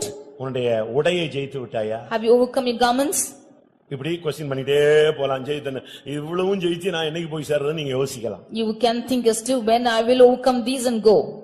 இயேசு பல காரியங்களை ஜெயித்தார். Jesus overcame many things. இயேசு சொன்னார், இதோ நான் உலகத்தை ஜெயித்தேன். Jesus said, behold, I have overcome the world. உலகத்தை ஜெயித்தவனுக்கு தான் சிங்காசனத்துல முதலிடம். And to him that overcome the world is the first place on throne. ஏனென்றால் இயேசு சொன்னார், நான் இந்த உலகத்தான் அல்ல, நீங்களும் இந்த உலகத்தார் அல்ல. Therefore Jesus said, I am not of the world, therefore ye are not உலகத்திலும் of the உலகத்தில் world. உள்ளவைகளில் நீங்கள் அன்பு கூராதிருங்கள். Love not the world, the things of the world. உலகமும் அதன் ஆசை இச்சைகளும் ஒளிந்து போகும். The world and the lust thereof shall perish. உலக சிநேகம் தேவனுக்கு விரோதமான பகை. The love of the world is enmity to அதனால God. உலகம் வேண்டாம் வேண்டாம்னு பிரசங்கம் பண்ணிட்டே இருக்கிறோம். That is why we keep preaching that we do not want the world. உலகத்துல தான் நம்ம இருக்கிறோம். ஆனா உலகத்தார் அல்லங்கற ஒரு அறிக்கையும் வாழ்க்கையும் அதை ஜெயித்த ஒரு அனுபவம் இருக்கணும். We are in this world, but we should have a confession and have a life that we have overcome the world. எதையுமே ஜெயிக்கணும். You should overcome everything. சாப்பாடு முன்ன வச்ச உடனே அப்படியே மொத்தமா விழுங்கிரணும் இல்ல.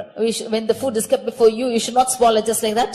யாராவது வாங்கி கொடுத்தாங்கன உடனே இஷ்டமான Dress போடணும்னு அவசியம் இல்ல. When anybody gets your garments, it's not needed that you should put on you as you ஒவ்வொரு like. காரியத்தை நீ ஜெயிச்சிட்டே வரணும். You should overcome everything. தூக்கத்தை ஜெயிக்கணும். You should overcome sleep. தூக்கத்தை ஜெயிக்கணும். You should overcome sleep. பரலோகத்துல தூக்கமே கிடையாது. There is no sleep in heaven. ஒரு சிலர் சொல்றாங்க, அவர்கள் தங்கள் படுக்கையில் இளைப்பார்கள். அப்படி போயிட்டு ஒரு 6000 வருஷம் தூங்கிட்டே இருக்கான். Some of them say that they are resting in their beds, just sleeping on like that for 6,000 years. நீ தூக்கத்தை ஜெயிக்கணும். You should overcome sleep. பிரசங்கம் கேட்கும்போதே தூங்குறோமே, திருப்பி எப்படி வீட்ல இருக்கும்போது தூங்காம இருப்போம்? We are listening the messages itself, we are sleeping. How can we not sleep when we are at எல்லாரும் home? ஆவியில நிரம்பும்போதே நமக்கு தூக்கம் வருது. அந்த மிஷின்கள்ல இருந்து வேலை செஞ்சு மிஷின்ல வேலை செய்ய வச்சு மிஷினை ஓட விட்டு இவன் தூங்கிட்டே இருப்பான்.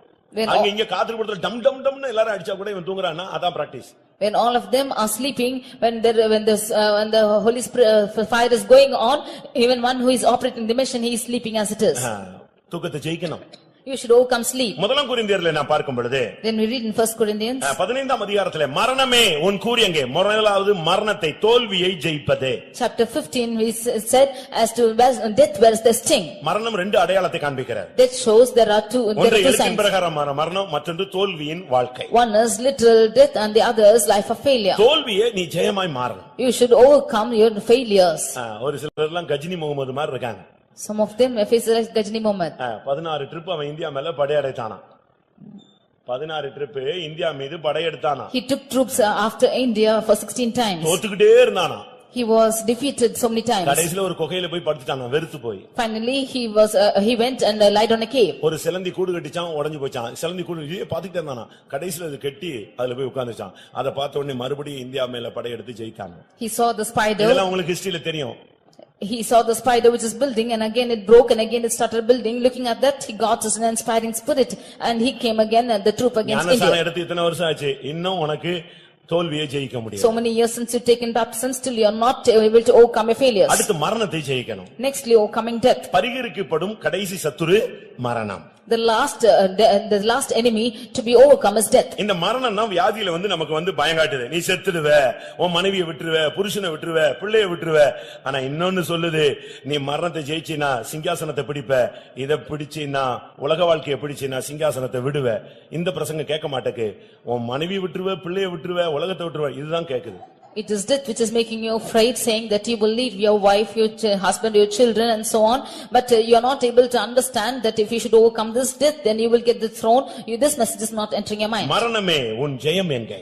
O death, where is thy sting? பாதாளமே உன் ஜெயம் எங்கே? O grave, where is thy victory? மரணமே உன் கூர் எங்கே? பாதாளமே உன் ஜெயம் எங்கே? O death, where is thy sting? O grave, where is thy victory? இதே வசனம் பழைய ஏற்பாட்டிலே மரணமே உன் கூர் உன் முள்ளு என்னன்னு சொல்லிட்டு பாதாளமே உன் வாதை எங்கே?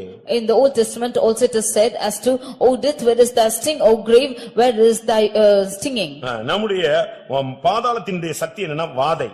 The graves, power of the grave is torture. மரணத்தின் வல்லமை வாதை, பாதாளத்தின் வல்லமை சங்காரம். The power of death is the sting and the power of grave is a pestilence. ஓசியா 13:14 இது சொல்லப்பட்டிருக்கிறது. Hosea 13:14 it is said about this. முதலாவது தோல்வியை ஜெயித்து விடுங்கள், மரண பயத்தை ஜெயித்து விடுங்கள். Firstly, overcome your failures and the fear of death. யோவான் 16:33 இயேசு உலகத்தை ஜெயித்தார். John 16:33 Jesus overcame the world. பிரியமானவர்களே, உலக ஆசையில சிக்கி விடாதீங்க. Dear beloved, don't be entangled in the lust of the world. பணத்துக்கு நீங்க அடிமையாயிராதீங்க. Do not be பணத்துக்கு அடிமை ஆகாதே. Do not be a slave to money. அடுத்த Dressக்கு அடிமை ஆகாதே. Do not be a slave to dress. உலகத்துல உள்ள ஒவ்வொரு காரியத்திலும் நீங்க அடிமைகள் இருந்து வெளியே வரணும். You should come out of every slavery in this world. ஒன்றும் உன்னை கீழ்ப்படுத்த கூடாது, சகலமும் உனக்கு கீழ்ப்பட்டிருக்க வேண்டியது அவசியம். Nothing should be subjected to you, but everything should be subjected to you. 1 யோவான் 2:13 In 1 John 12:13 முதலாம் யோவான் 2:13 1 John 2:13 வாலிபர்களே, நீங்கள் பொல்லாங்கனை ஜெயித்ததினால் உங்களுக்கு எழுதுகிறேன். வாலிபர்களே, பொல்லாங்கனை நீங்கள் ஜெயித்ததினால் உங்களுக்கு எழுதுகிறேன். I write to you young men because you overcome the wicked one. பிசாசை ஜெயிக்கணும். You should overcome the devil. பொல்லாங்கனை ஜெயிக்கணும். You should overcome the wicked one. கெட்ட சுபாவங்களை ஜெயிக்கணும். You should overcome evil natures. கோபத்தை ஜெயிக்கணும். You should overcome anger.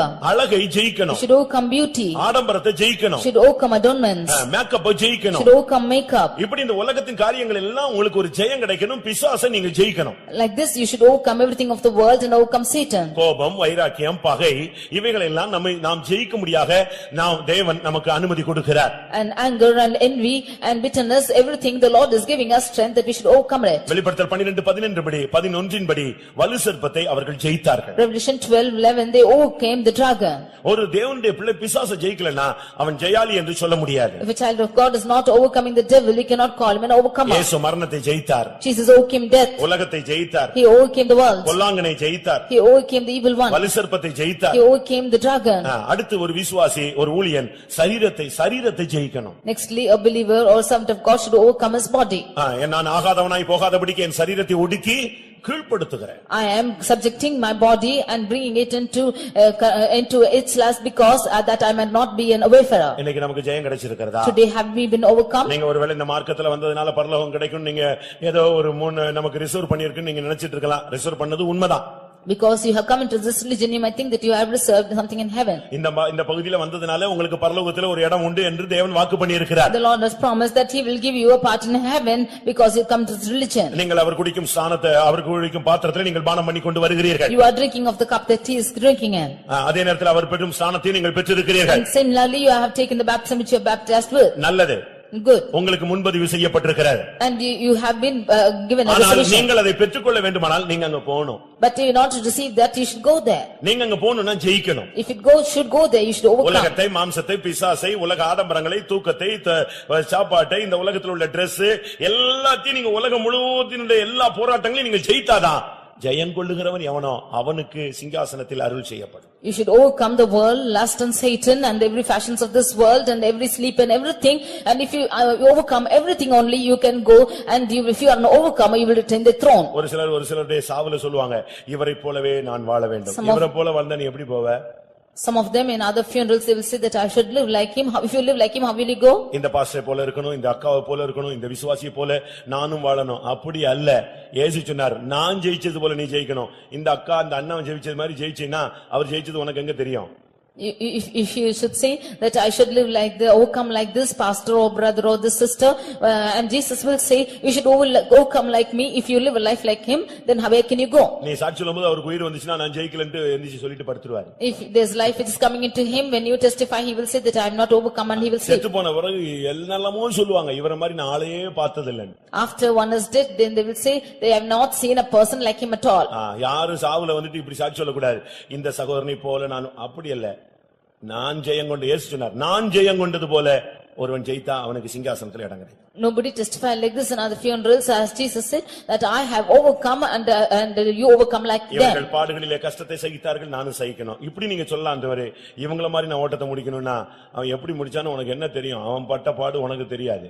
As he endured the sufferings, I also should endure the sufferings. Like this you can say, but you should not say this too. I should live like him. ஜெயம் கொள்ளுகிறவன் எவனோ? He that overcometh. இயேசு சிம்பிளா அந்த வார்த்தைக்கு பதில் கொடுத்துட்டு முடிச்சிட்டாரு.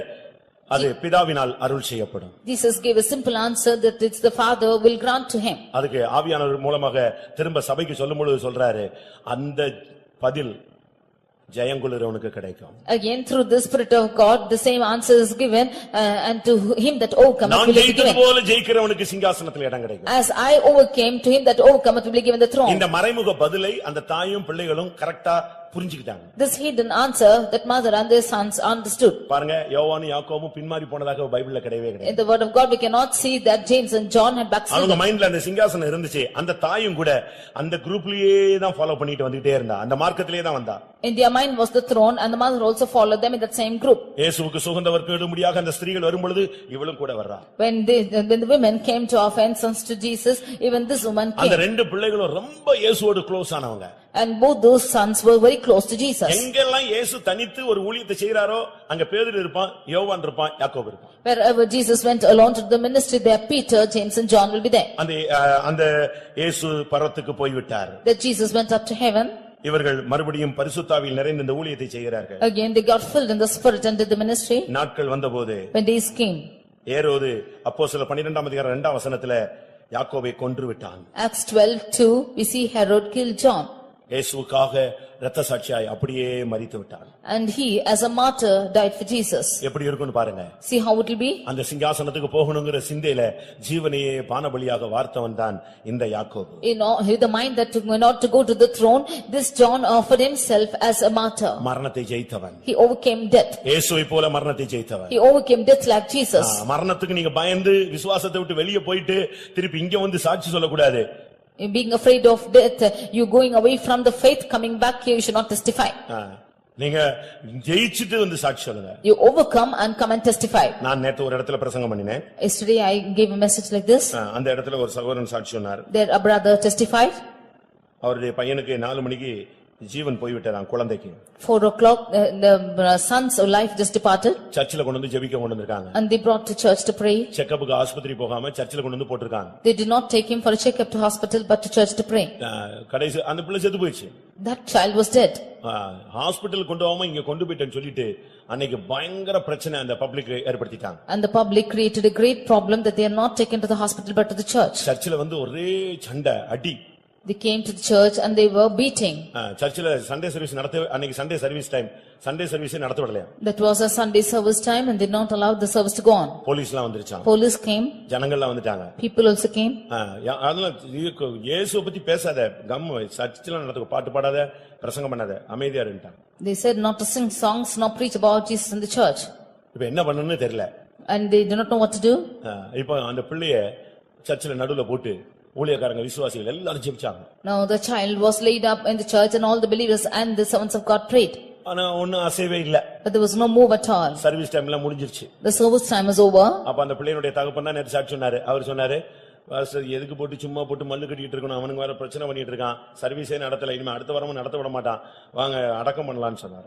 Then the father of the child said, why disturbing the church? This week itself they did not allow to come to the church. Next week they will definitely not allow. Therefore we will bury the child. அந்த ஊழியக்காரர் சொன்னாரா, The servant of God said, அடக்கம் பண்றது இன்னும் அரை மணி நேரத்துல பண்ணிடலாம். in half an hour we can bury the child. ஆனா அடுத்த வாரம் இங்க கூட்டம் நடத்த முடியாது. But we cannot conduct the meeting next week. ஏன்னா இன்னைக்கு பண்ணவில்லை, இனிமே என்ன செய்யக்கூடாது, பண்ணக்கூடாதுமா. அப்ப என்ன பண்றது, ஊழியம் என்ன செய்யறது? Because if we are not able to conduct today itself, they will not allow from the next week onwards. How can they do the ministry? இவனை எழுப்பணும் இப்போ ஆண்டவர்னு சொன்னார். Now the Lord should raise him up. 4 மணிக்கு காலையில செத்தவன் 2 மணிக்கு எழும்பிட்டான். And he who died in 4 o'clock was raised up at 2 o'clock. அந்த தகப்பன் சாட்சி சொல்றாரு, என் பையன் இன்னைக்கு வந்திருக்கான்னு சொன்னாரு. The father testified, my son has come today. இந்த மார்க்கம் வந்து மரணத்தை ஜெயிக்கிற மார்க்கம். This religion is overcoming death. மரணத்துக்கு பயந்தவெல்லாம் ஓடி போயிடும். Those who are afraid of death should flee. Gideon சொன்னா, Gideon said, என்ன சொன்னா, பயமும் நடுக்கமும் உள்ளவன் என்ன செய், திரும்பி பார்க்காம ஓடி போயிடும். those who are fearful and trembling, let them not turn back and flee.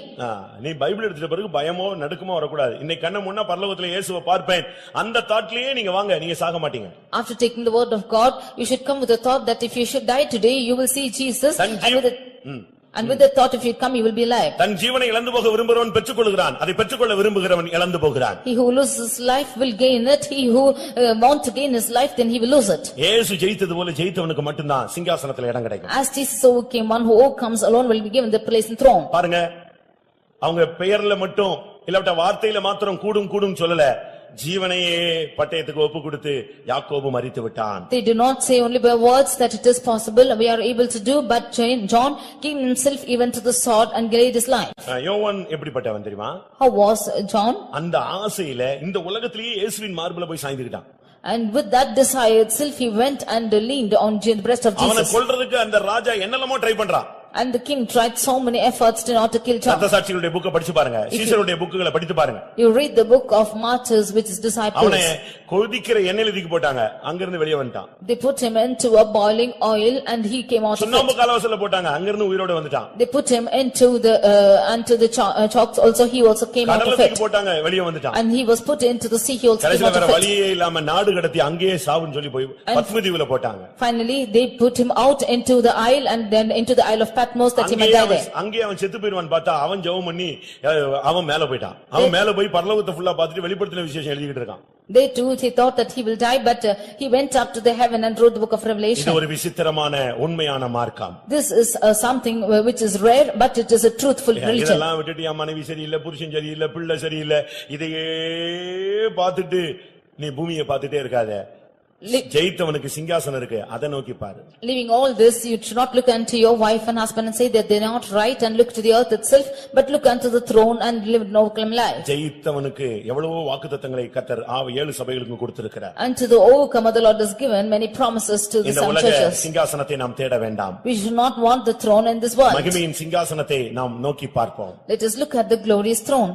இங்கே யாக்கோபும் அந்த யோவானும் சிங்காசனத்துக்குரியவர்களாய் அப்போஸ்தலர்களாய் மாறிவிட்டார்கள். Here James and John became inheritors of the throne and they were disciples who inherited. நீங்க பரலோகத்துக்கு போகும்போது பாருங்க, யோவான் பேரும் யாக்கோபு பேரும் அஸ்திபார கற்கள்ல அழகா எழுதியிருக்கு. When you go to heaven, you can see the name of James and John written in the foundation stones. யோவான் என்றால் கிருபை பெற்றவன். John means one who has found grace. யாக்கோபு என்றால் ஜெயித்து எடுத்துக்கொள்பவன் என்ன. James means one who has overcome and taken. இந்த மார்க்கத்துல வர்றது முக்கியமல்ல, இந்த மார்க்கத்துல பயணப்படுவது முக்கியமல்ல, ஓட்டத்தை ஜெயத்தோடு முடிப்பதே முக்கியம். Not only coming to this religion, we should overcome and finish this race. மத்தேயு 20:20 படி அந்த தாய் கேட்கிறாள், என் பிள்ளைகள் ஒரு விண்ணப்பத்தோடு வந்தாள், என் பிள்ளைகள் உம்முடைய சிங்காசனத்தில் வலது பக்கமும் இடது பக்கமும் அமர வேண்டும். And in Matthew 20:20 she says that my children came with a desire and that my two sons will sit with the right and left hand of the throne. அப்படி சிங்காசனத்துக்கு போக வேண்டுமானால் இயேசு பெற்ற ஸ்நானம் பெற வேண்டும், இயேசு குடித்த பானத்தை குடிக்க வேண்டும். If you should go to the throne, you should drink of the cup which Jesus drank and should take the baptism which he took. அது மட்டும் போதாது, இந்த மார்க்கத்தில் நின்று நீ ஜெயஜீவியம் செய்து ஜெயித்தவனாய் ஓட்டத்தை முடிக்க வேண்டும். Not only sufficient, you should live as an overcomer and finish your race as an overcomer. எத்தனை பேர் பெற்றோர்கள் பிள்ளைகளோடு சிங்காசனத்திலே மகிமையின் சிங்காசனத்திலே அவரோடு வீற்றிருக்க வேண்டும் என்று வாஞ்சிக்கிறீர்கள்? How many parents along with your children want to sit in his glorious throne in heaven above? அப்படி வாஞ்சிக்கிறவர்கள் கண்களை மூடுங்கள். All those who desire, close your eyes. சில நிமிடங்கள் நான் முழங்கால் படியிடுவோம். For some moments, let's kneel down. உங்களுடைய உலக பிரகாரமான விண்ணப்பங்கள் எல்லாம் மூட்டை கட்டி வையுங்க. அது நீ தேவனுடைய ராஜ்யத்தை சிங்காசனத்தை தேடும்போது இதெல்லாம் உனக்கு கூட கொடுக்கப்படும். Keep all your worldly requests aside. When you seek for the kingdom of God, all these things will be added to you. இன்னும் ஒரு 4 வருஷம் கழிச்சு ஏதாவது ஒரு பாஸ்டர் இப்படி ஒரு விண்ணப்பம் பண்ணினீர்களான்னு சொன்னா அப்படியே முழிச்சிட்டு உட்கார்ந்திருக்காதீங்க. நாங்க 4 வருஷத்துக்கு முன்னாலே பண்ணோம்னா அது சொல்லுங்க. After 4 years, if another pastor is going to ask if you made such a request, you say that you have made this request even 4 years before. அன்னையில இருந்து இன்னைக்கு வரைக்கும் அந்த ஜெபம்தாங்க நாங்க பண்றோம், வேற ஜெபத்தெல்லாம் விட்டுட்டோம். From that day even until now, we are doing such a prayer, we have left all the prayers. என் புருஷன் சரியில்லை, என் பிள்ளை சரியில்லை, அவனை சரிப்படுத்தும், இவனை சரிப்படுத்தும், எனக்கு பயப்படணும், எல்லாரும் கீழ்ப்படியணும், நான் அடிச்சா கீழ்ப்படியணும், நான் சொன்னா கீழ்ப்படியணும். இந்த ஜெபத்தெல்லாம் விட்டு ஆண்டவரே நாங்க எல்லாரும் சேர்ந்து சிங்காசனத்துல போய் இருக்க எங்களுக்கு அருள் செய்யும். அந்த பார்வை, அந்த இரக்கத்தின் கிருபையின் பார்வை எங்கள் குடும்பத்துக்கு கிடைக்கட்டும். Leave all the accusations of your husband or wife that you might give them a whip and to correct them. Leaving all this, you say, Lord, if you should give us, grant us to sit with thy throne, if you should give us that grace that is sufficient. சிங்காசனத்துல நானும் என் குடும்பமும் போய் சேரணும்னு சொல்றவங்க முழங்கால் போடுங்கன்னு சொன்னேன். All those who have to go and attain the throne, and my children on the throne, kneel down. பிரியமானவர்களே, நீங்கள் கர்த்தருடைய அந்த ஸ்நானத்தை நீங்கள் பெற்றுக்கொண்டு வருகிறீர்கள். Dear beloved, you are taking the baptism which the Lord has taken. அவர் குடிக்கும் பாத்திரத்துல நீங்கள் பானம் பண்ணி கொண்டு வருகிறீர்கள். You are dining in the cup which he has dined in. அது கிருபையாய் தேவன் நமக்கு அருளி இருக்கிறார். That the Lord has graciously given to us. அடுத்த ஒரு காரியத்தை கர்த்தர் அருள் செய்ய வேண்டும், அதுதான் ஜெயஜீவியம். Nextly, the Lord should grant us an overcoming life. உலகத்தை மாம்சத்தை பிசாசை ஜெயிப்பதே. Overcoming the world's lust and Satan. எதற்கெல்லாம் நீ அடிமையா இருந்தியோ அதெல்லாம் ஜெயிக்கிறதான் ஜெயம். All what you have been enslaved with, overcoming it is an overcoming life. அடிக்கணும் போல வரும், It will come like beatings. பேசணும் போல வரும், It will come as though you should speak. ஏதாவது செய்யணும் போல வரும். It will seem like doing anything. உன் குதிரையை கடிவாளம் போட்டு நிப்பாட்டு. You just put on your horse and அந்த கோபத்தை ஜெயித்து விடு. you bridle it and you overcome the அந்த anger. வார்த்தையை கட்டுப்படுத்தி வார்த்தையை ஜெயித்து விடு. You overcome your words and control yourself. எத்தனை பேருக்கு ஜெயிக்கிற அபிஷேகம் வேணும்? How many of you want an overcoming அதுக்கு anointing? பைபிள் சொல்லுது, ஜெயிக்கும்படி நான் அருள் செய்வேன். And the word of God says, and I will grant to be overcoming. நீ யுத்தத்துக்கு ஆயத்தப்படு, ஜெயம் கர்த்தரிடத்திலிருந்து உனக்கு வரும். You get ready for the war and the victory will come from the Lord. கர்த்தாவே எனக்கு ஜெயிக்கக்கூடிய வல்லமை தாரும் என்று எத்தனை பேர் கேட்க போகிறீர்கள்? How many of you will ask, Lord, grant me an anointing to overcome? ஆண்டவரே என்னென்ன பரீட்சை வந்தாலும் சரி, எல்லா பரீட்சையிலும் நான் ஜெயிக்கணும். Whatever trials might come, I should overcome on every trial. அது உலக பரீட்சையா இருந்தாலும் சரி, Might be the trials of the world, பரிசுத்தத்துக்குரிய பரீட்சையா இருந்தாலும் might சரி, be trials for holiness, விசுவாசத்துக்குரிய பரீட்சையாக might இருந்தாலும் be சரி, trials for faith, என்னுடைய பிரதிஷ்டைக்குரிய பரீட்சையாக might இருந்தாலும் be சரி, trials for consecration. உலகத்துல பணத்தை கொடுத்து கர்த்தர் என்னை சோதிக்கிறதாக இருந்தாலும் சரி, If the Lord will give me money and test me பணமே also, இல்லாம தரித்திரனா என்னை சோதித்தாலும் சரி, I mean without money in poverty, if the Lord tests பசியோ me, பட்டினியோ நிர்வாணமோ நாசமோசமோ உயர்வோ பரிபூர்ணமோ எதுவா இருந்தாலும் சரி, நான் ஜெயிக்கணும். in hunger or fullness or nakedness or perils or whatever might come, I should overcome. நீ ஜெயிக்க பிறந்தவன், பறக்க பிறந்தவன். You are called to, you are born to overcome and to fly. நீ பறக்கும்படியாக பிறந்திருக்கிற ஒரு ஆள். You are born to fly. நீ ஜெயிக்கும்படியாக பிறந்த ஒரு நபர். You are born to overcome. உன்னை ரட்சிக்கும் போதே அந்த ஜெயத்தினுடைய வித்து உனக்குள்ளே விழுந்து விட்டது. When you are saved, itself the seed of overcoming is fallen into ஒருவேளை you. எப்பொழுது நீ தடுமாறி கொண்டிருக்கலாம். Maybe now you are stumbling உனக்கு அந்த பயிற்சி இல்லாததனால, because of no practice, அந்த அறிவு இல்லாததனால, because you have no wisdom, அந்த கிருபையை நீ பயிற்சிவிக்காதபடியினால, because you have not practiced the grace. நீ இப்பொழுது தோற்று போனது போல உனக்கு தென்படும். It seems that you have failed. ஆனால் ஒன்று நிச்சயம், But one is sure. நீ ஆராதிக்கிற தேவன், நீ பின்பற்றுகிற இயேசு ஜெயித்தவர். Jesus whom you are worshiping is overcome. எத்தனை பேர் விசுவாசிக்கிறீர்கள்? How many of you believe? அந்த அடிச்சுவட தான் நம்ம இப்ப ஃபாலோ பண்றோம். We are following those footsteps. அதனால தான் அவர் சொன்னார், நான் ஜெயித்தது போல ஜெயித்தால் உனக்கு சிங்காசனம். That is why he says, as I overcame, if you overcome, you will get the எல்லாரும் throne. கண்களை மூடி ஆண்டவர்ட்ட சொல்லுங்க, கர்த்தாவே நீர் ஜெயித்தது போல நானும் என் குடும்பமும் என் சபையும் என் ஊழியர்களும் விசுவாசிகளும் எல்லாரும் ஜெயிக்கணும், அருள் செய்யும்.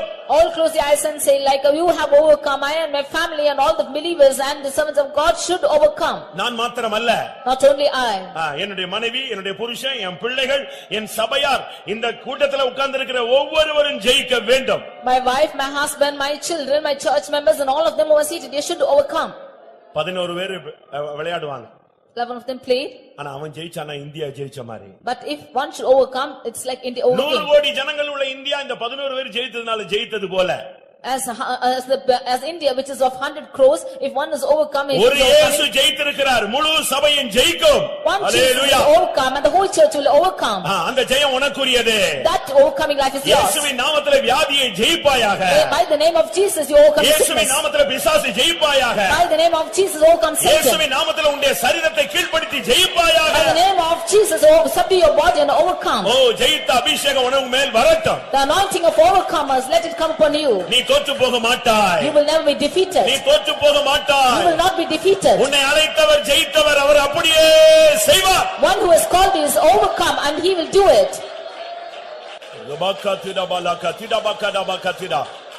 ஆமா, நானும் என் குடும்பமும் என்னுடைய சபையும் ஜெயிக்கணும்னு சொல்றவங்க மட்டும் முழங்கால் போடுங்க. முழங்கால் போட முடியாதவர்கள் அது கட்டாயப்படுத்துறதில்ல.